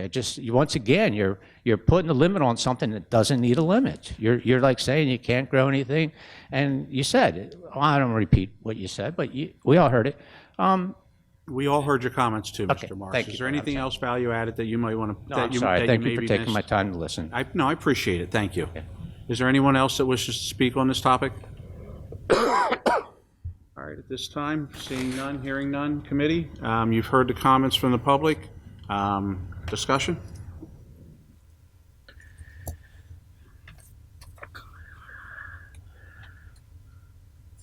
Anything? Hearing none. If there is none, then I will entertain a motion. I'm sorry? On the amendment. On the amendments, correct. We'll entertain a motion on the amendments, which there were, I outlined them in the beginning. Yeah, I read them in the beginning. motion. I have a motion. Oh, second. I have a second. Rita? I know there are amendments. Let's just do a roll call on it, please. Mr. Cheek? Yeah. Okay, Thank thank you, you. Mr. Solicitor. I just want to make a note of that. Just 1 second, please. Mr. Cheek? Yes. Mr. Gishard? Yes. Mrs. Link? Yes. Mr. Patali? Yes. Mayor Kane. Yes. All yes and carried. Okay, now that we get that business out of the way, I will entertain a motion on the ordinance itself, please.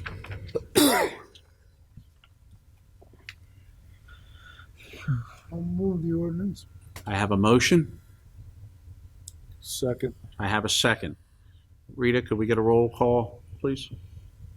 Mr. Cheek? Yes. Mr. Gishard? Yes. Mrs. Link? Yes. Mr. Vitale? Yes. Mayor Kane. I'd like to thank everyone who gave input. I vote yes. All yes and adopted. All right. Next, we'll move on to item B. This is, I just wish we could put this one to bed eventually here. This is such a good thing. Go ahead. We have to put this to bed. And the reason is that the description, the meets and bounds has been changed, but the public hearing was closed. So you have to take a vote on the public hearing. And my recommendation is that you deny it and it get relisted for introduction at the next meeting. Do you want us to vote this ordinance up or down? Down. Deny it. Down. All right, so the first order of business is we've had a public hearing on this. We've had discussion under the advice of solicitor. We are not obligated to reopen it to the public. I suggest at this point that we do not do so, and we entertain this motion because of the reasons that Mr. Sandman just expressed. The meets and bounds have changed. There's an issue with part of the alley that we're trying to vacate. So the recommendation would be so that we can start anew to motion it, second it, and vote the no. motion down. And the motion has to be in the affirmative. A no vote means no. Correct. Okay, so Everybody good with that? Okay. we have to, So with that being Yes said, vote turns So it down, moved. correct? a no Everyone- vote turns it down. Okay. Okay. So any other discussion on the any other discussion? If not, I'll entertain a motion. so moved. Second. I have a motion and a second. Ms. Martina, can we get a roll call, please? Mr. Cheek? No. Mr. Gishard? No. Mrs. Link? No. Mr. Vitale? No. Mayor Kane. This is a project that we've been working on for a very long time. Very looking forward to seeing it get started. This is a technicality. I do vote no. That's 5 noes. The ordinance is defeated. We will see that on the next agenda. So next, we'll move on to 4C. This is a ordinance 1967-2021, an ordinance amending Chapter 167 of the Township Code entitled Fees to provide for the fees for certain land development applications in the Township of Hamilton, County of Atlantic. This is a public hearing. Is there anyone in the public that wishes to speak on this particular ordinance? Please.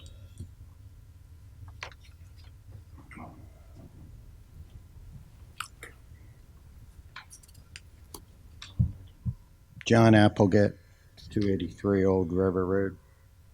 It's nice to finally meet everybody in person. Thank you.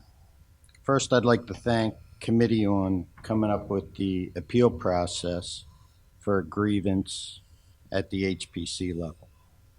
I think it was always told to the public that there was a process. There wasn't, I guess, a small technicality, and thank you for doing that.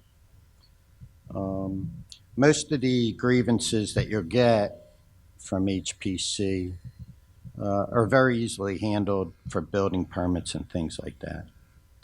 My grievance was with de-designation of my property. I'd like to thank Mayor Kane and Deputy Mayor Carl Patali for coming to the HPC meeting last month. I think you witnessed a lot of confusion, very confusion. George Fye, my wife, and I all spoke asking questions on the legitimacy of the 1987, 1995 designation process for the pocket sites. We're just trying to get a feel for how it happened, We did OPFRs, we got everything, and it's just very confusing. We were trying to find out if there's any proof of documentation of professionals, preservation experts that check the criteria of all these pocket sites homes. There were none. I OPR'd them, got nothing. In referencing the comment earlier about the HPC, in that OPR also, I received nothing in 1996.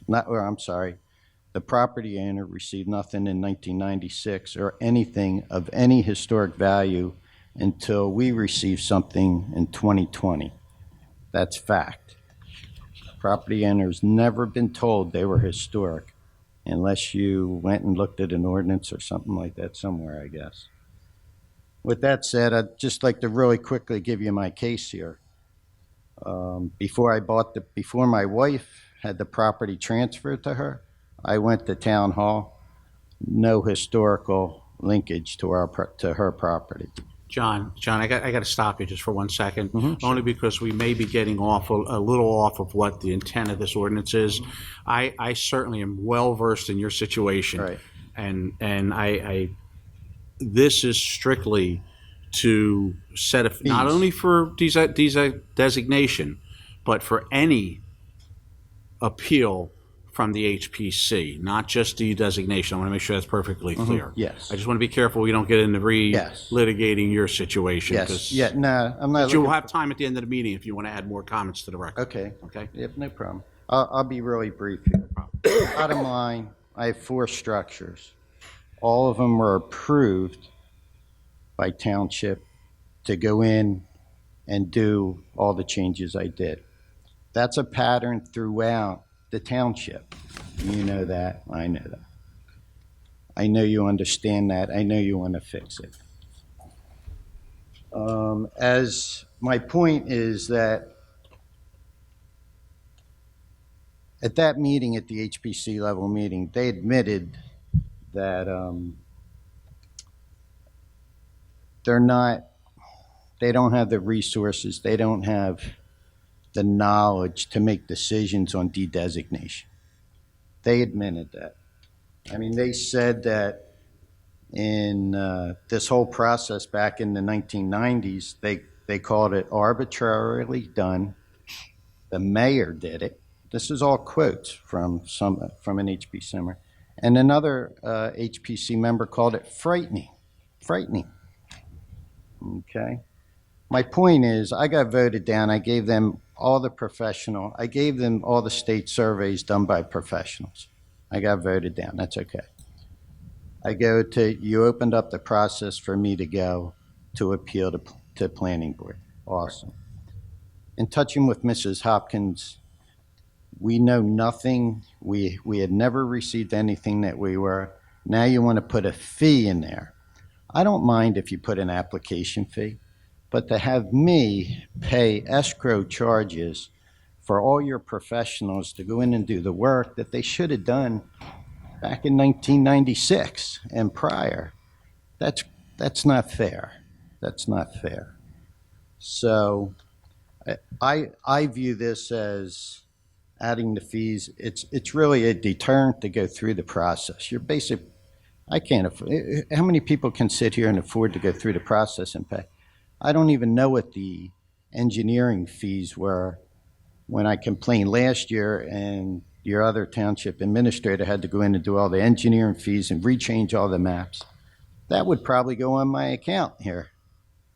Well, no, it's very clear. It's a $50 for a residential property. Yeah. It's a $50 administrative fee and a $200 escrow fee. That's what the fee would be in order for you to appeal anything. And again, I want to be clear, Correct, yes. We're not speaking about your particular situation. For anyone to become, that has a residential property, disagrees with the HPC's ruling, would be able to appeal to the planning board, put up in residential, put up a $50 fee and a $200 escrow. That would cover their appeal process for the planning board. So I'm sorry. And then if it's a commercial property, that would be $75 and $1,000, because in that case, in a lot of cases, you're going to get professionals that will do review Correct. on that. So, I'm sorry, let me try to understand something. So if somebody went there, they paid the $50 fee and paid the $200 in the escrow, they will not be asked for any more money in that escrow account.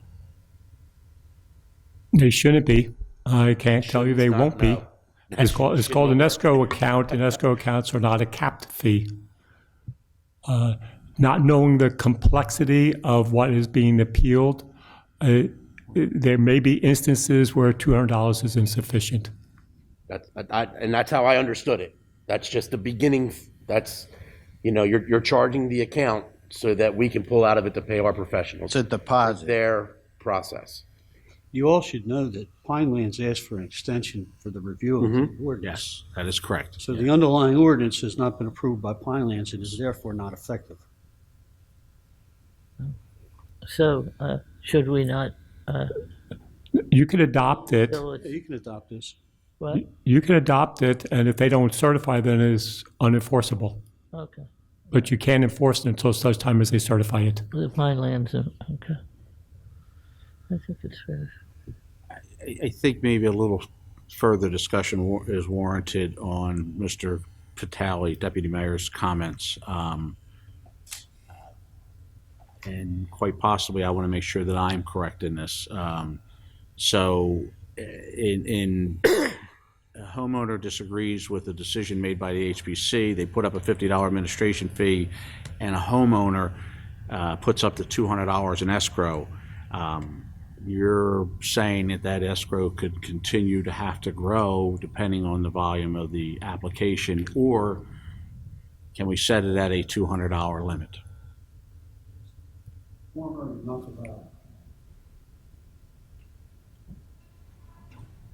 It's the same as the zoning plan. Depends on the level and the amount of work that goes into it. It's the complexity of the review that has to be done, not knowing what the homeowner is going to be appealing. There may be 2-3 hours of research into the materials to be used that they said that they couldn't use, or vice versa. So it could turn out to be a $350 number or $500 number over a $200 number. The goal was, when we said 200, is that most of the homeowners' issues should have been relatively simplistic issues as compared to the commercial properties. That 200 should be sufficient to do the review. And let's not forget, when we did this, the intent was to bypass the judicial system, which you're not getting into a courtroom in this state with anything for $250. It's not going to happen if you're especially. Yeah. And I'm not directing at you. I'm making my comments. I happen to be looking in your direction. Our understanding is it's an escrow account that could be thousands for my case. It's not fair, strictly because the township did not do their homework. Well, again, let's in the take 90s. your particular safe case out of it. Yes. This is so. And And the again, other pocket sites I are- urge the committee not to consider Mr. Applegate's individual situation. I appreciate his comments, always do, but take the ordinance at its face for any issue before the HPC and the appeal process. So I just want to be careful with that. I think most building permits are probably going to be handled at the HPC level. They always have been, or else I wouldn't be the first one talking about this. And John, I'm in favor of the fee, and the reason I am is because I don't want to dilute any board's responsibility. And these are volunteers, whether we may have differences with a volunteer or not, they are volunteers, and I don't want to dilute the time that they take to decide on an application. I wanted to make it easier, though, for residents of this town to not have to go through the court system in order to accomplish Absolutely. that. So I felt that in order to keep, because if you didn't have a fee in there, anyone that gets a no can just say, well, I'm just going to appeal it to the planning board, and then you stack the planning board up that's trying to do redevelopment applications for the township to benefit all the residents. So that's what the purpose of having a fee in here. I'm a strong proponent of having a fee so that we don't dilute our boards. So, In 2015, it wasn't explained that way, though. It was explained that by, Mr. Sandman, that there was a process. Fees weren't talked about, but the homework done prior to everybody that's here back in the 90s was not done. And I'm going to end up having to be the one paying for that. That's not fair. That's not fair. And ultimately, you five up there can fix everything. You can go in and fix everything and de-designate or propose changes, and that's what needs to be done. The pocket sites, it's a mess. I'm not eligible to be in the state or the national, but I have a local municipality, ordinance on me, which happens all around, and Mr. Sandman will tell you. I know more about your property than I've ever wanted to know. By the way, you keep it in an amazing condition. I love what you did with the other outbuilding. It looks fantastic, but. Just so you know, my taxes are $3,000 more since all my projects. So if that isn't a home run that's a permanent $3,000 every year. So putting all these limitations is really limiting, the growth of our town. And I think my word is evolve. I think Mr. Sandman used it in 15. I'm using it. George Fi's using it. Our word is evolve. We need to evolve. We need to change it. We need to do it right. Make it right. Make it fair. Mr. Gouchard had a tremendous amount of concern in 2015 for the restrictions placed on people, and he expressed that a lot. He voted yes, so did Mrs. Link, but they both had a lot of concern over that. I haven't really seen that lately. I've seen it at the planning board and the HPC level, but I think my wife might want to ask. You good? Yeah. Thank you, Mr. Apple. Thank you. Is there anyone else in the public that wishes to speak on this particular item? If not, I'll turn to committee. Committee, questions, comments, concerns, motion? I think the fees are fair. Is that a motion? Yeah, that's a motion. You have a motion. I have a motion. Second. I have a second. Rita, could we get a roll call, please? Mr. Cheek, Yes. Mr. Gouchard, Yes. Mrs. Link, Yes. Mr. Vitale, I think everybody knows how I'm going to vote, but I just want to say that I am not giving up on this. I truly believe that we should go back to 2015 and start all over from there, and I'm going to keep pushing to do that. And on this, I vote no. Mayor Kane, I appreciate everyone's comments. I vote yes. 4 yes, 1 no. Motion carried, and the ordinance is adopted. Next, we'll move on to 4D. This is an ordinance, 1965-2021, an ordinance amending Chapter 269 of the Township of Hamilton Code entitled Taxation by establishing an Article 3 entitled Totally Disabled Veterans Property Tax Exemption. Mr. Miller, will you give us a little background on this, please? Yes, a couple of years ago, the state changed the criteria for 100% totally disabled veterans, which promulgated more applications coming in. The township's past practice has to make the effective date of the exemption is the date we first know about it when they file their paperwork with us. And what this ordinance does is codify that because the assessor's been getting questions since there's more individuals now eligible for this exemption. And other than the past practice, there was nothing in writing which established that the deadline date as the application date, the effective date as the application date, and that's what this ordinance does. I think anytime we can assist our veterans, I think is a wonderful thing. Any other comments from the board? I think this is necessary because when we go back to the full year, we are not able to get that money from the schools nor the county. So we are subsidizing the full amount. And this has been commonly done, and it's just codifying it. Any other comments before I open it to the public? Is there anyone in the public that wishes to speak on this particular ordinance? Hearing none, if there's no other comments from the board, I'll entertain a motion. So moved. I have a Second. motion. I have a second. Ms. Martino, could we have a roll call, please? Mr. Cheek? Yes. Mr. Gishard? Yes. Mrs. Link? Yes. Mr. Vitale? Yes. Mayor Kane? Yes. All yes and adopted. Next, we'll move on to 5. We have 5A, Introduction of Ordinances. Their public hearing will be held on September 20th of 2021.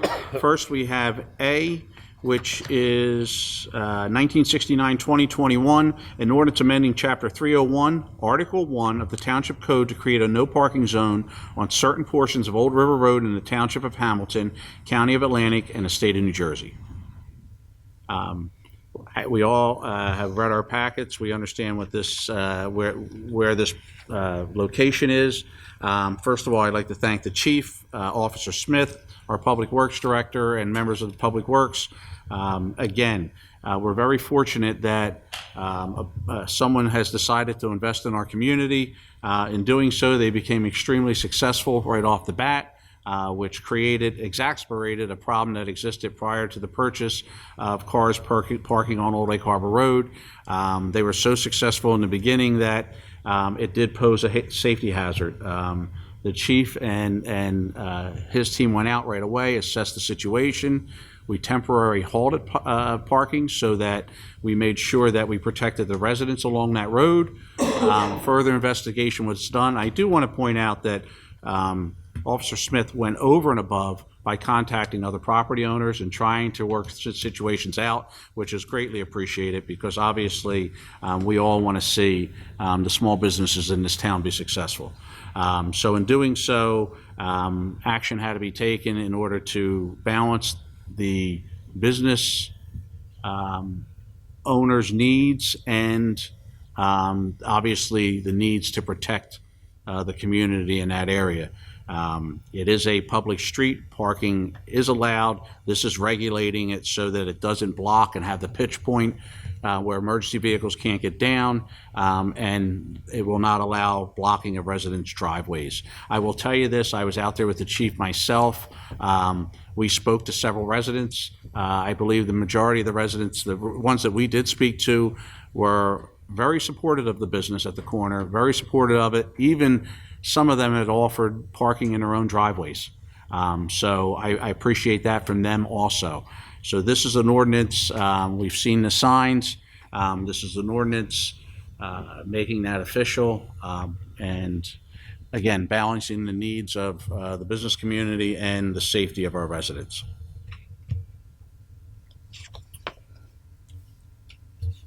Any questions or comments from the board? I make a motion to move 5A. We have a motion to move it. Second. I have a second. All in favor signify by saying aye. Aye. Aye. Opposed? None? Ayes have it. All right, next we'll move on to 6A. This is awards, bids, contracts, and change orders. First one we have is a resolution awarding bid 2021-08, 2021 road program to Arawak Paving Company, Inc., Hamilton, New Jersey, in the total amount of $409,800. Committee, your pleasure. I'll move.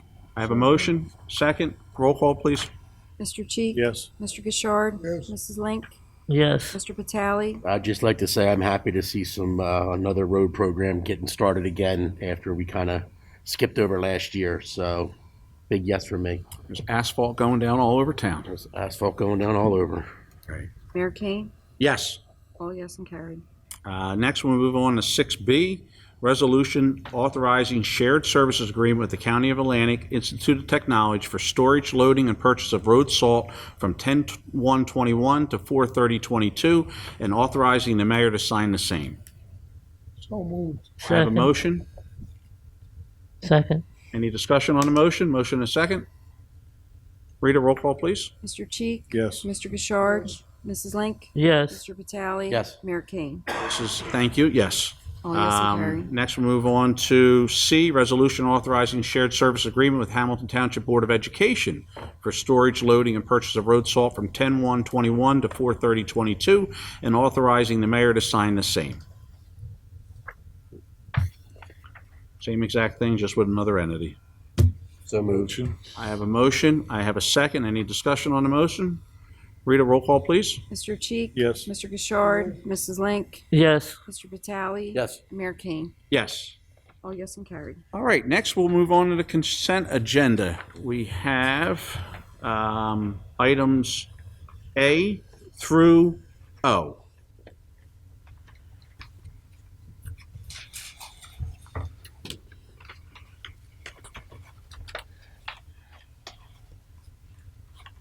Is there anyone that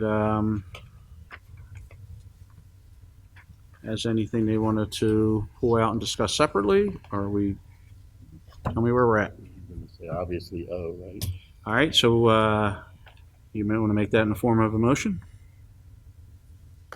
Didn't know if anybody else had anything. I make a motion to move 7A through N. We have a motion for 7A through N. I'll second. I have a second. Rita could, I'm sorry, all in favor signify by saying aye. Aye. Aye. Opposed? Ayes have it. All right, so now we have 7O.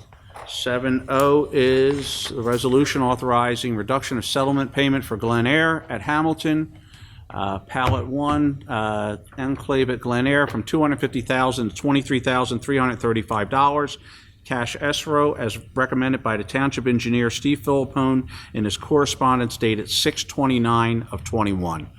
Obviously, we've been given quite a bit of information this evening, heard a bunch of testimony on it. So from the public committee, what's your pleasure? Anybody else want to start? Yes, no? Can we hear from the township administrator? Floor is yours, Mr. We've been given an enormous amount of information.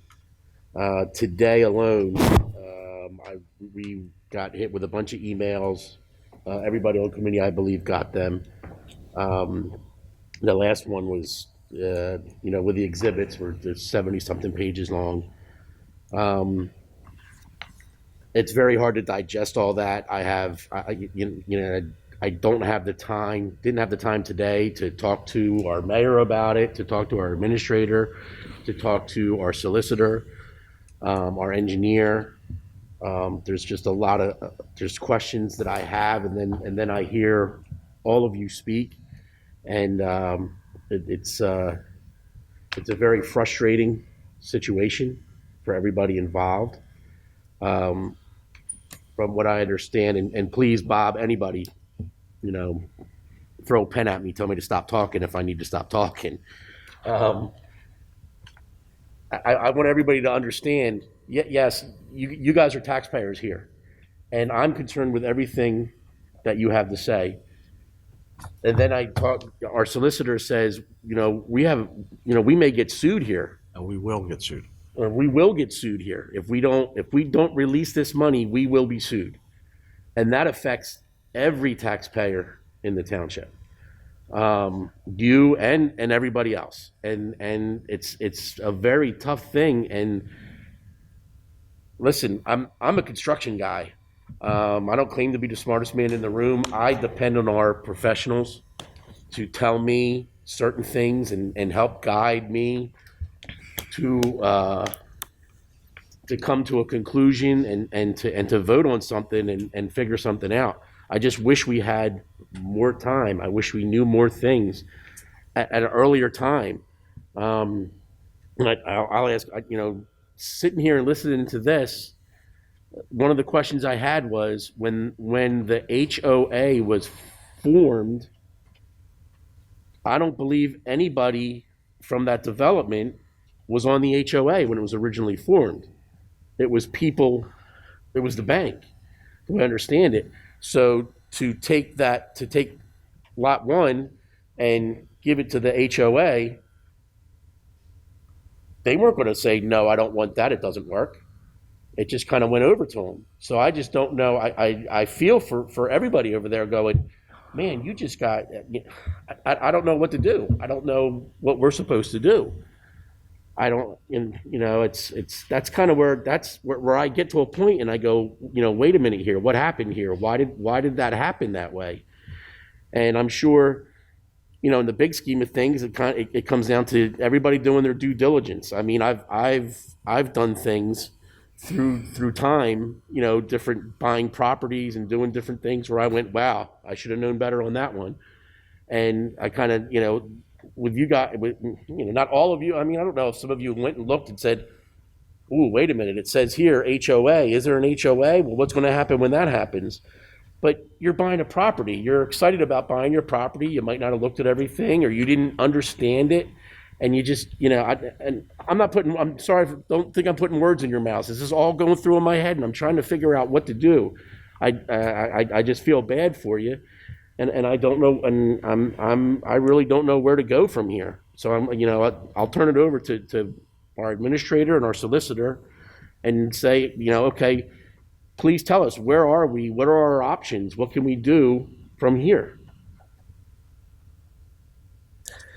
Yeah. Solicitor, if you'd weigh in. I would be glad to. The reason that it was put off from the last meeting was because American Southern, who was the bonding company, insisted upon an accounting which, under the settlement agreement, it claimed it was entitled to. Had nothing to do with us, had nothing to do with the folks that live in Glen Eyre. Since that time, the bank, who is now Univest, it was Fox Chase, has provided an accounting, and AmSouth has authorized that they have accepted it, and that no longer is a reason for the delay. You received a lot of things, Carl, you're right, recently, but they don't matter. And here's why they don't matter. This is a settlement agreement. This is what the township agreed to when it filed a lawsuit against the bonding company. The settlement agreement sets forth the terms of a mediated settlement. And one of the things that it does is it says that they'll put up $250,000 for the bondable improvements, bonded improvements. And the bonded improvements are set forth in a letter from Remington and Vernick dated March 12, 2008. The money that's being asked to be released today is for the bonded improvements. The basin is not a bonded improvement under that letter. Secondly, there is a misconception on behalf of the homeowners that the 72-hour percolation test is the applicable standard. That's not the case. I've studied the decision and resolution. I've studied the site plan approval by Adams, Reagan, Hagan. What was approved by the planning board in 2002 was a topsoil bottom to the basin with grass seed. Now that subsequently changed to the 72 hours, which requires different kinds of material. In 2008, our then engineer inspected the basin and said the basin was constructed according to the plans that were approved by the planning board. He not only said that, but in a request for a bond reduction, he said 100% of the basin improvements were completed. The then Just committee state the relied date of that upon. again, please, Bob. What was the date on that? Of what? What was the date on the settlement agreement? I'm sorry. What year? It's April of 2015. Thank you. It doesn't have the specific date, but it was approved by the governing body on April 25th. So, You said 2008. There is law that says, as a township committee, as a governing body, as the entity that creates legislation, under the municipal land use law, you're bound to listen to your engineer. And you're bound to take his recommendations unless there is clear evidence to the contrary. In this case, you have a very capable engineer. He went out and he did a letter, and he said, you may now at this time release $226,000. I've inspected it. The work is done properly. That is what's before you tonight. He has suggested that you hold back $23,000 for two things. One, the planting of trees, and two, to make sure the elevation of the floor of the basin is where it's supposed to be. Subsequent to the last meeting, the municipal engineer went out and satisfied himself with respect to those two requirements. But that's not on your agenda tonight. Tonight, the only thing that's on your agenda is releasing the 226. The settlement agreement says this is the bonded improvements. The approvals say this is what should have been built. The then engineer said this is built according to the way it should be. And the then governing body reduced the bond based upon the engineer's estimate. Now, the settlement agreement, everybody's talking about this 250 as if it's a bond. It's like I told you at the last meeting, it's not a bond. By its own terms, it's a settlement payment. It's a pool of money that was used to facilitate the completion of work.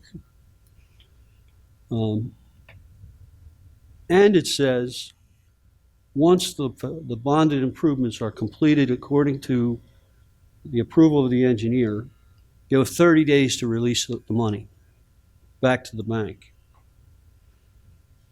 It's been more than 30 days. In addition to that, this settlement agreement contains a release where the township released the bonding company and the bonding company released the township. It's mutual.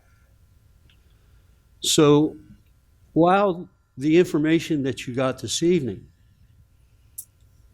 is certainly important to these folks, it's not between us and them. It's between them and some other entity. You are bound by the terms of this settlement agreement. And I won't tell you what the likelihood of success on the merits is, because that would be executive session. But the plain reading of this says to me, as a lawyer, that you are obligated to release this money. And as I said last time, we've been released. We're not obligated to fix anything, to do anything. And that's it. Now, there's another agreement called a bond fund agreement that lay out more of the terms and provisions. The bond fund agreement also excludes the basins. So at the time the pool of money was established, the $250,000, it was established for A through D, let's say. Basins are not included in there. For good reason. They had already been inspected and approved. So I recognize that these folks have a problem. But their beef is not with the township.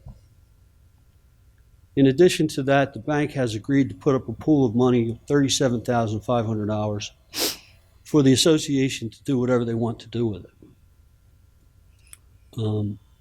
And I reconfirmed that as recently as today with counsel for the bank. So I see no other plan, no other way around it. I see no other way to read these agreements than to tell you what I've told you now. And with that, if you have any questions, I'll be more than happy to answer them. I apologize, but the time for public comment on this, I see a couple people trying to raise their hands, was prior to. That's what the sign-up sheet is for. I apologize. I'm not trying. I can't allow public comment at this point. That time has passed. So I apologize if I'm not calling you. It's not because I'm ignoring you. It's because that time has passed. There is time at the end of the meeting where you can put comments on the record during open public comment. Any other questions of Mr. Salmon, what is discussed? When was the basin released? 2008. 2008. Okay. It was approved, not released, it was approved. And is it, Univest has already put us on notice, correct? Yes.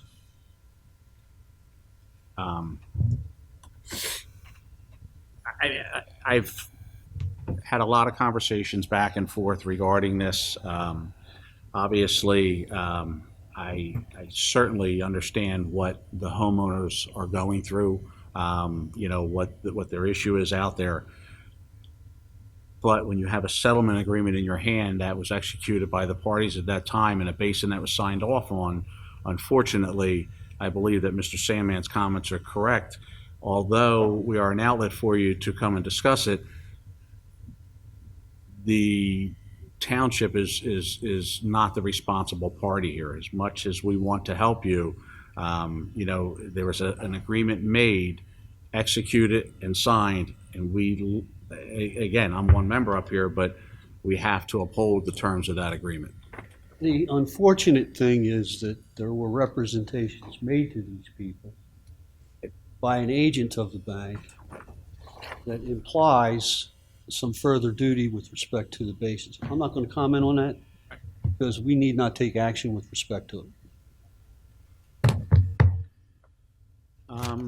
Committee, questions, comments? Any additional questions or comments? Hearing none, I will entertain a motion. I need a motion to authorize or? I'll motion. I have a motion and a second for item 7O. Rita, could we get a roll call on this, please? Mr. Cheek? I'm going to vote yes, and I feel sorry for you people. I feel as if the bank, this isn't their first go-around doing this, and the townships, if it turn around, then the township's going to be liable. So representing all the township, I feel as if I have to vote yes. Mr. Gishard? Yes, I feel the same way, and I certainly feel for the residents. But as the lawyer explained, we have an obligation here, so I vote yes. Mrs. Link?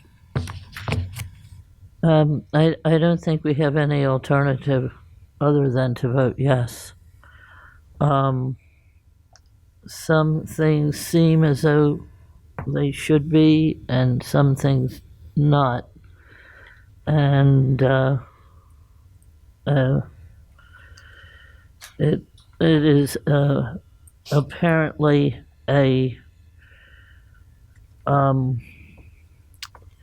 recommendation by our lawyer and engineer that the things that were responsible for the 250,000 were everything else but the drainage problem. So I have to vote yes. Mr. Vitale? Yes. Mayor Kane? I've had a lot of conversations on this, done a lot of research on it. I fully understand what the homeowners are up against. I also do understand that there is a settlement agreement that must be adhered to.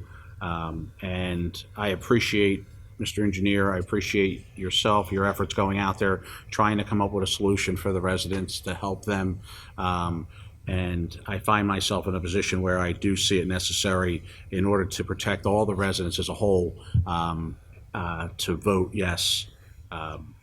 Because one thing is absolutely for sure, Univest has put us on notice, and that notice will cost the taxpayers money. So I vote yes. All yes and carry. Is counsel for the bank present?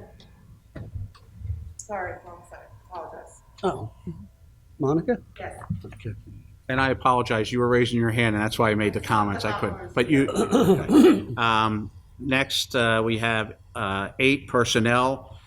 First, we have A, a motion authorizing advertisement for full-time dispatcher position. Committee? So moved. I have a motion. Second. I have a second. All in favor, you know what, let's just do a roll call, Rita. You know. Mr. Cheek? Yes. Mr. Gishard? Mrs. Link? Yes. Mr. Vitale? Yes. Mayor King? Yes. All yes and carry. And then we have the addition, which is 8B, resolution appointing Robert Watkins of the firm Mott, Watkins Associated LLC as floodplain administrator effective September 8th, 2021 until December 31st, 2021 at a $150 per application fee. Committee, do you need background on this, or do we understand? If we do, ask for it. If not, I'll entertain a motion. So moved. I have a motion. Second. I have a second. All in favor signify by saying aye. Oh, roll call, please. Mr. Cheek? Yes. Mr. Gishard? Yes. Mrs. Link? Yes. Mr. Vitale? Yes. Mayor King? Yes. All yes and carry. All right, next we'll move on to approval of minutes. First, we have A, regular meeting minutes of August 16, 2021. So moved. I have a motion. Second. I have a second. All in favor signify by saying aye. Aye. Aye. Opposed? Aye. Ayes have it. B, minutes, executive session meeting minutes of August 16, 2021. So moved. Second. Motion is second. Roll call, please. Mr. Cheek? Yes. Mr. Gishard? Mrs. Link? Yes. Mr. Vitale? Yes. Mayor King? Yes. Oh, yes, and carry. Next, we have C, which is minutes, release of closed session minutes. Motion. I have a motion. Second. I have a second. Read it, roll call, just to, Mr. Cheek? Yes. Mr. Gishard? Yes. Mrs. Link? Yes. Mr. Vitale? Yes. Mayor King? yes. All yes and carry. Lastly, we have D, the bill list totaling $4,996,455.18. Carl. So moved. Not touching that. Carl, go for it. I have a motion. Second. I have a second. Read a roll call. Mr. Cheek? Yes. Mr. Gishard? Yes. Mrs. Link? Yes. Mr. Vitale? Yes. Mayor King? Yes. All yes and carry. All right, next we'll move on to reports. I have no report. Mr. Administrator, no report. You're answering the We'll question. move on to Mr. Sandman. Happily, I have no report. All right, and Mr. Engineer. Yeah, Mayor, it'll be very brief, thank you. I just want to update the committee on Lake Lenape Dam. We had a meeting on August 23rd, Dam Committee meeting. I just want to report that WSP continues to do some basic functions. They've hired a local consultant, geotechnical consultant, to do some structural soil borings. One good thing came out of that meeting, Haddon Adenucci with Jeff Andrews' office attended that meeting, and he is offering Jeff Andrews help on any part of this process, be it with the reviews with DEP or Pinelands. So he's on standby, ready to help us at any point that we need some help, which is a good thing. Atlantic Avenue, if you've been out there, you've seen the paving is it's complete. They're working off a punch list that I've given them to take care of. Line striping is complete, so hopefully within the next couple of weeks, they'll finish up the minor punch list items I put out there. New York Avenue Bridge, I went out to New York Avenue Bridge last Thursday morning. The contractors full bore ahead out there. They keep assuring me they should be done. They will be done on or about Thanksgiving. The project looks like they're very serious about getting it complete. I'm paying close attention to the paving on New York Avenue as on either side of the bridge. I've taken a lot of photographs. I want to make sure before they pull off the job that we hold them to the quality of the paving, that they don't do any damage during construction. So I'm keeping a close watch on that. That's a shady group out there. And the last thing I want to report is the road program, which you approved tonight for $409,000, came in slightly under budget. It's Grand Avenue, Harley Avenue from Harding Highway to the bridge, and it's South Avenue will be reconstructed. It's a little bit over 2 miles of road paving, milling, paving, and reconstruction. So Arawak was low bid. They're anxious to get started if they were awarded as they were tonight. So we should see something in about 30 days out there with this road work. Good. That concludes my report. Thank you. Ms. Link?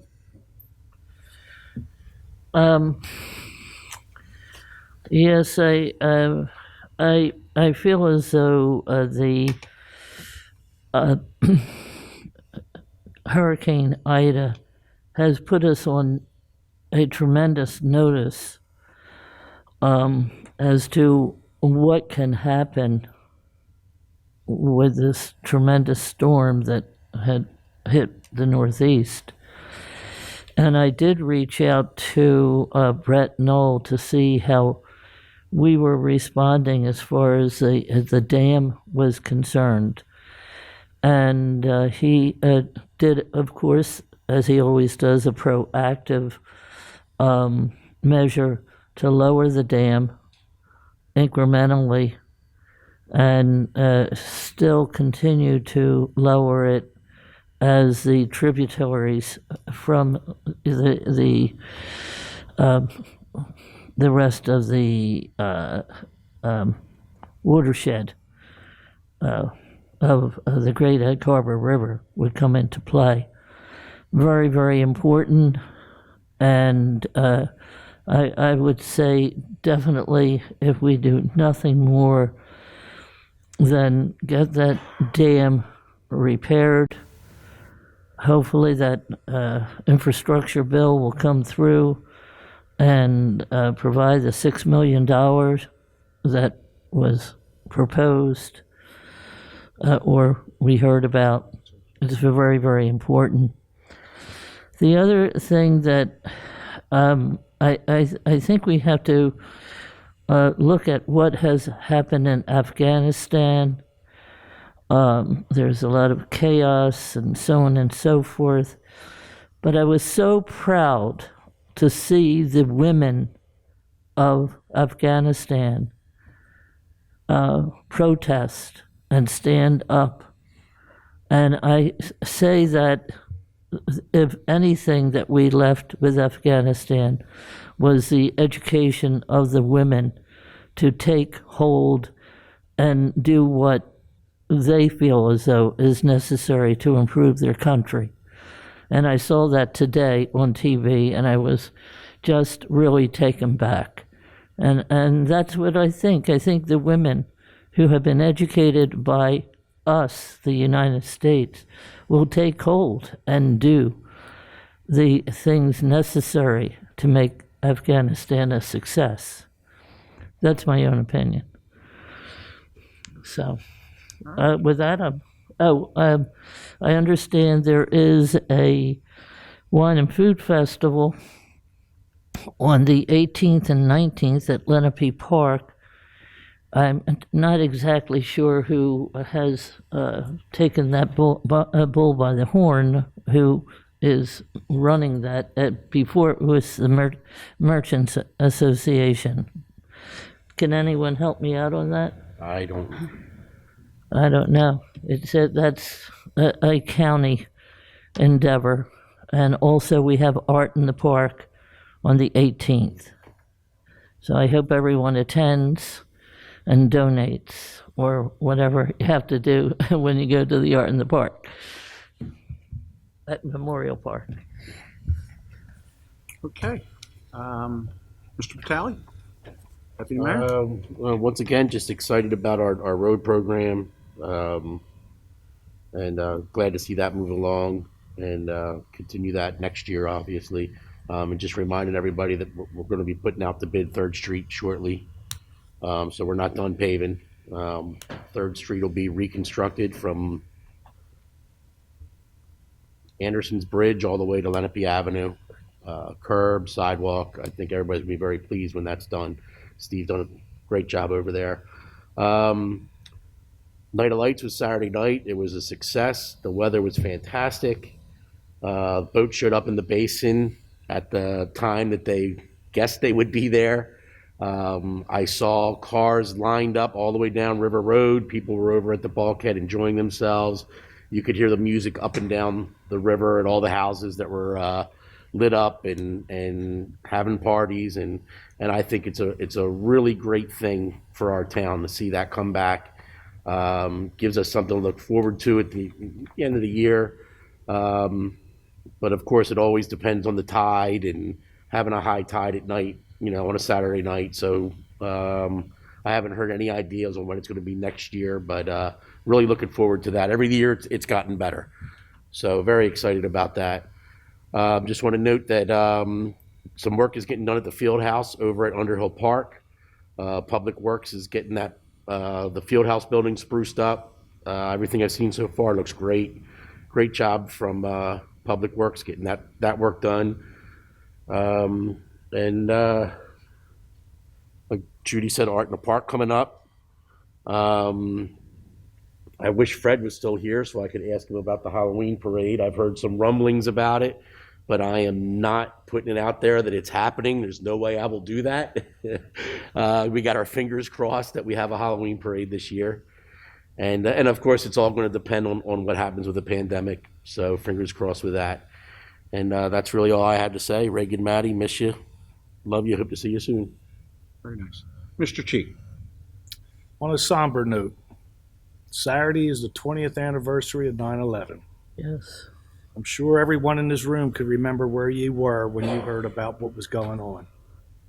For our country, to me, that was the biggest smack in our face since Pearl Harbor. And what was great is many residents tonight came up to that microphone and spoke your mind. How many countries you wouldn't be able to do that? Everyone's here because you can be here. God bless America. You're here. That's it. Thank you. Very nice. Rodney? I'll certainly second your comments. As I watch the storms all over the country, makes me wonder where we stand, Mays Landing, in terms of flooding. If we get a storm hit us, I know there's a software program that can actually do simulations of what would happen if what happens is the amount of rain increases. That would be something that would be useful, I think, for us, because I don't know what would happen if we got 13 inches of rain here. We have had that before. We did. I know what happened. My basement was flooded, and that can happen again. So we need to think, as a township, what we do to prepare for this kind of thing. Thank goodness we were spared. Rodney, I think the control of the dam is essential to our water control. And, in 97, we were hit with a train of 13 storms in a row. Went to bed at 11 o'clock, got up at 6 in the morning and saw 4 feet of water in our basement. And it was there for quite a while, 2 or 3 weeks. And I feel so badly for everyone who had to go through that, because everything in that basement was ruined. And really, FEMA only can help you so much. And let's pray that these people stay strong and do what they have to do. But it is a devastating, you never forget it. I did have something funny to say about that. When I looked down in the basement, we had a collection of books, and one book that was floating by, it was The Power of Positive Thinking, was on the front of the book, and I'm thinking, yes, we need that power of positive thinking. So I didn't mean to interfere with you, Rodney, but yes, we have weathered that storm. Don't want to do it again. Rodney, thank you. Thank you, Judy. A couple things. One, of course, the Night of Lights, Carl, you're right, it's growing every year. It's a great event. It does help showcase one of the unique things, and I say it all the time, that makes Hamilton Township so different is the fact that, first of all, we have a historic downtown, and we are bordered by an amazing lake. And, the Great Harbor River on the other side, and it is nice to see the homeowners participate, the boat owners participate, and it's something that does cast the Township of Hamilton in a very positive light. I do want to point out that the speed signs have been ordered by the county. We're told that we expect them in shortly, and as soon as they are in, they will be installed. And these are just 2 electronic speed signs, solar-powered signs for Main Street for speed control at the entrance at 40 and 50, and the other side by the antique store. So hopefully we'll see them get installed in the very near future. I was very happy to see, as promised, that the Public Works has begun cleaning out and prepping the MISPA firehouse for the acceptance of a truck at some point in the near future. I appreciate Public Works and the chief's efforts on that. We're holding our commitment to that community, and we're moving forward with it, and I appreciate the committee as a whole supporting it. Carl, you mentioned already, Deputy Mayor, that the field house, the renovations there and painting and stuff being cleaned up, hopefully it'll be ready for football season, Brett, we're assuming, correct? And I do want to just touch again this year, and I think this year being the 20th anniversary and the recent events and the loss of life from our soldiers makes it even more important for us never to forget and always remember what happened on September 11th. So this Saturday night at 7 p.m. in War Memorial Park, the remembrance ceremony once again will be held. It will be held in person. Please social distance accordingly. And I invite you all to come out and let those individuals and families know and everyone know that they are not forgotten. And that's important. That's what our job is to make sure that it's never forgotten. And with that, I will open it up to the public.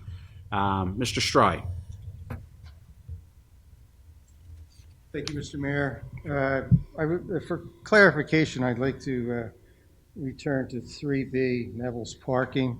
Yes. I think you were more than generous offering Mr. Neville time to get his site plan by December 31st. So, but as you know, I know you've served on the zoning board, and Mr. Cheek on the planning board, Mr. Patali on the zoning board, and we're all familiar with the process to get to a site plan. You just don't on the December 30th put a site plan together. Those things take a lot of time. They require workshops and a lot of discussion. When you get to that site plan, a lot of the work has already been done, as you know. So I think it would be in good faith to monitor Mr. Neville's process because this is September. I think that in October, Mr. Neville needs to schedule a workshop. He went through the process. It's all public record. There's already been a workshop and a lot of discussion with our township engineer and our planner. So A great deal of that work has already been done. It's the same property, same issues. A site plan was developed, all the engineering reports, professional reports. This has already been done once. I think Mr. Neville reported tonight that the engineer was not happy. So it's their job to get that site plan that is acceptable to the planning board zone. I assume it's going back to the zoning board. So my point is, on that date that was part of the resolution, the question, it's not what have you done or where's your site plan, but in good faith, what have you done in September, October, November, December to do that? So that will be the question. I think you're aware. I just want to make that point that if nothing has been done until the day before, that was not a good faith effort on Mr. Neville's point. So I just hope you take that into consideration leading up to that point. Appreciate that, Mr. Strong. Thank you very much. Anyone else in the public that wishes to speak? Nikki, please. He must have walked out when I brought that up. I didn't make it right.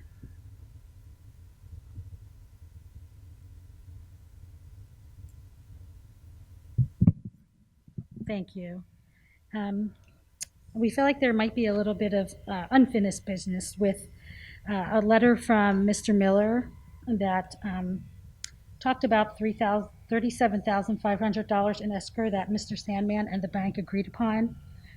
Can we confirm that that money will be held in escrow with the township for when we are ready to do whatever needs to be done to the basin? Mr. Solicitor? I'm not picking you up. That was the number that the bank offered to provide to the township. And essentially, it's being offered with no strings attached. Okay. It would be my recommendation, should this money be received, that it be turned over to the association sooner rather than later, and let them decide what they want to do with it. Is that okay with you, Nikki? Yes. Thank you, Nikki. Is there anyone else in the public that wishes to speak? So it's going to be turned over directly to us, not to the township? No, I did. It said it was 37.5 in escrow. Well, I can't hear any. No, it wouldn't. counsel be. for the bank is Yeah, probably. I'm going to let her come up and speak if, No, it would be directly. Nikki, if it doesn't answer your question, you'll come back up again. You got it, okay. Good evening. I'm Monica Reynolds. I'm counsel for Univest Bank. I apologize. We just came in a couple minutes after you get started, so I didn't get to sign the list. But yes, I spoke with Mr. Sandman with regard to the existence of any sort of maintenance guarantees or post-work guarantees. And even though the bank thinks that they're not responsible for that, the statutory calculation of the bond, the fund amount, that $250, was $37.5. So we agreed to put up the 15% for maintenance / whatever would happen with that bond fund. We'll give it to the township, and the township can either use it to make the repairs, or the township can give it to the homeowners to make the repairs.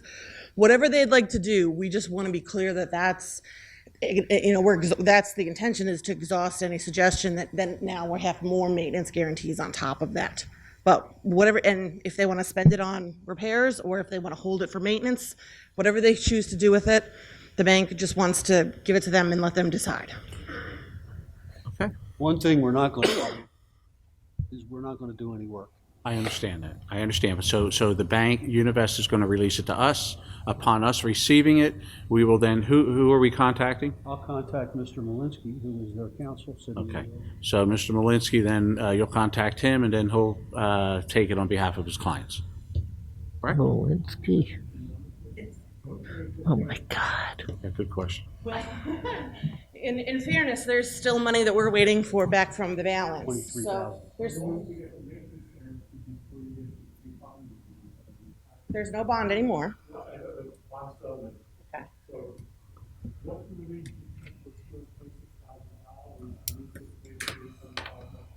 We're anticipating, well, what we would have liked to happen, because Mr. Philippone had already agreed that we had performed all of the work, was to get all the 250 tonight, but that didn't make it on the agenda. So the 223 was on the agenda for tonight. The bank has submitted additional requests for the balance of the 250, plus there's a little tiny bit in interest, like 2,500 in interest, to have all of that released. Upon the authorization to release that, we will subsequently, however you need to, give you the 37.5. We'll trade checks after the next meeting. There is one other item, though. There's still a letter of credit that needs to be released. The resolution takes care of it. Oh, I apologize. It didn't say it on the agenda, but if it doesn't tonight, it can on the 23 piece. We don't have the original letter of credit, which we usually do. It can be retendered back. The letter of credit expired, but has a renewal clause in it. Under the settlement agreement, we're obligated to give them back the letter of credit. Okay. And Anna, if you don't have I said with Bob, I shared with Bob, if you don't have the original, if the language just releases it, then that's, likely good enough for the bank. But that's also in I'm sure, some of the stack of paperwork that you all have that shows that. But yes, we would envision exchange of checks via checks or whatever wire that is. And we can give that in exchange for the release of any obligations with regard to maintenance obligations for the basin, or that could ever be asserted.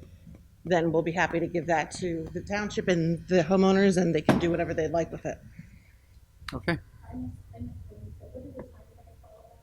It's anticipated it'll be on the next meeting, and it'll happen shortly thereafter once it passes. Anything else? That's it. Is there anyone else in the public that would like to speak? Mr. Applicant, please. Here it is, Bob. I'm hungry.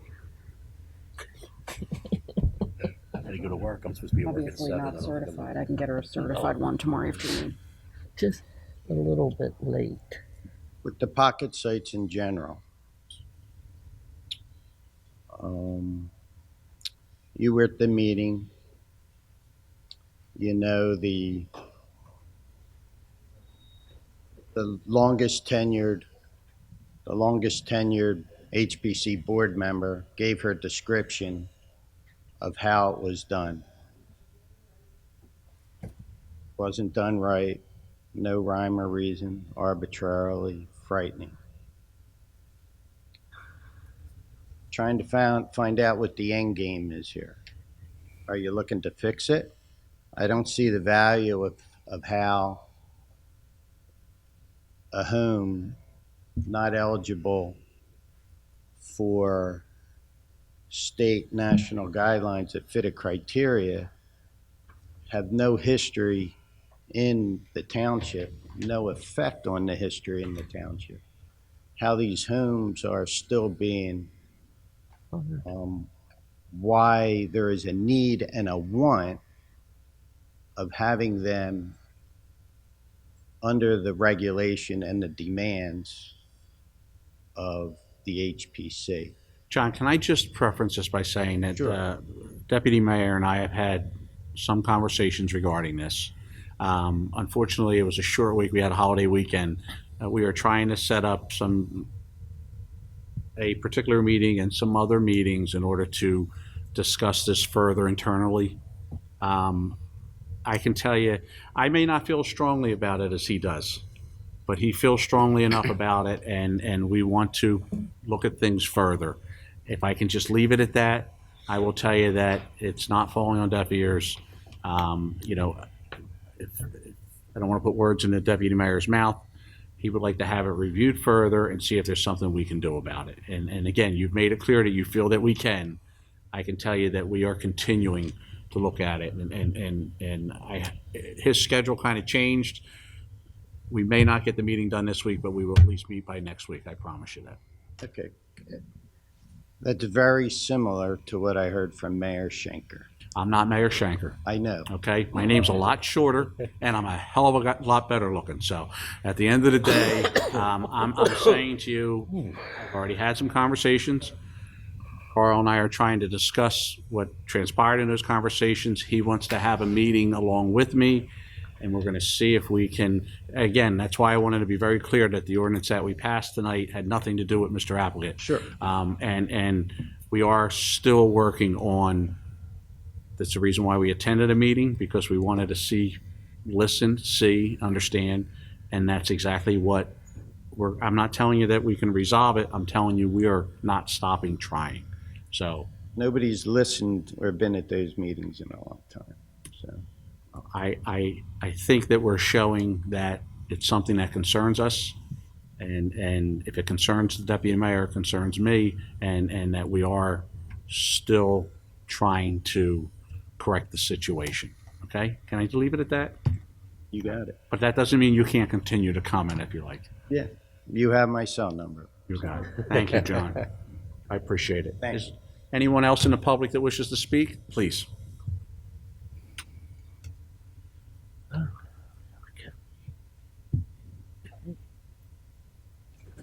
How are you? My name is Carol Pickett Young, and the good news is we will have a Halloween parade this year.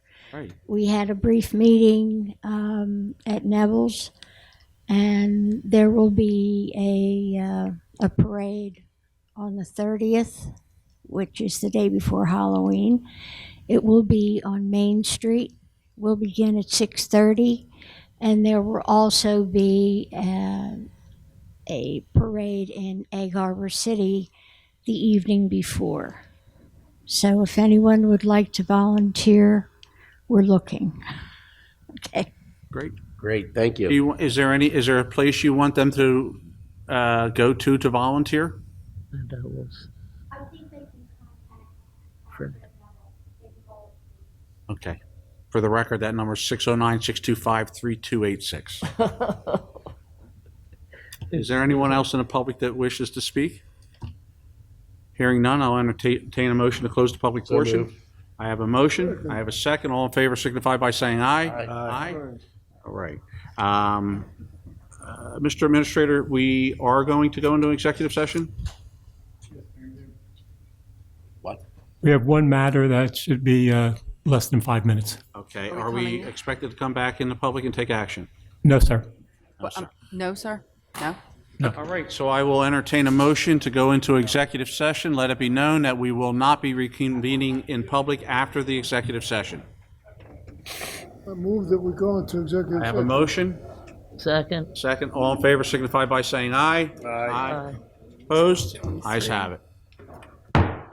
Be it resolved by the Township Committee of the Township of Hamilton that this meeting be adjourned to an executive session to discuss the following matters, which are exempt from public discussion pursuant to the New Jersey Open Public Meetings Law, Teamsters, contract negotiations. Be it further resolved that the governing body will not reconvene in public session to confirm the results of the executive session. Be it further resolved that results of the executive session shall be made known as soon as the basis for confidentiality is no longer confidential.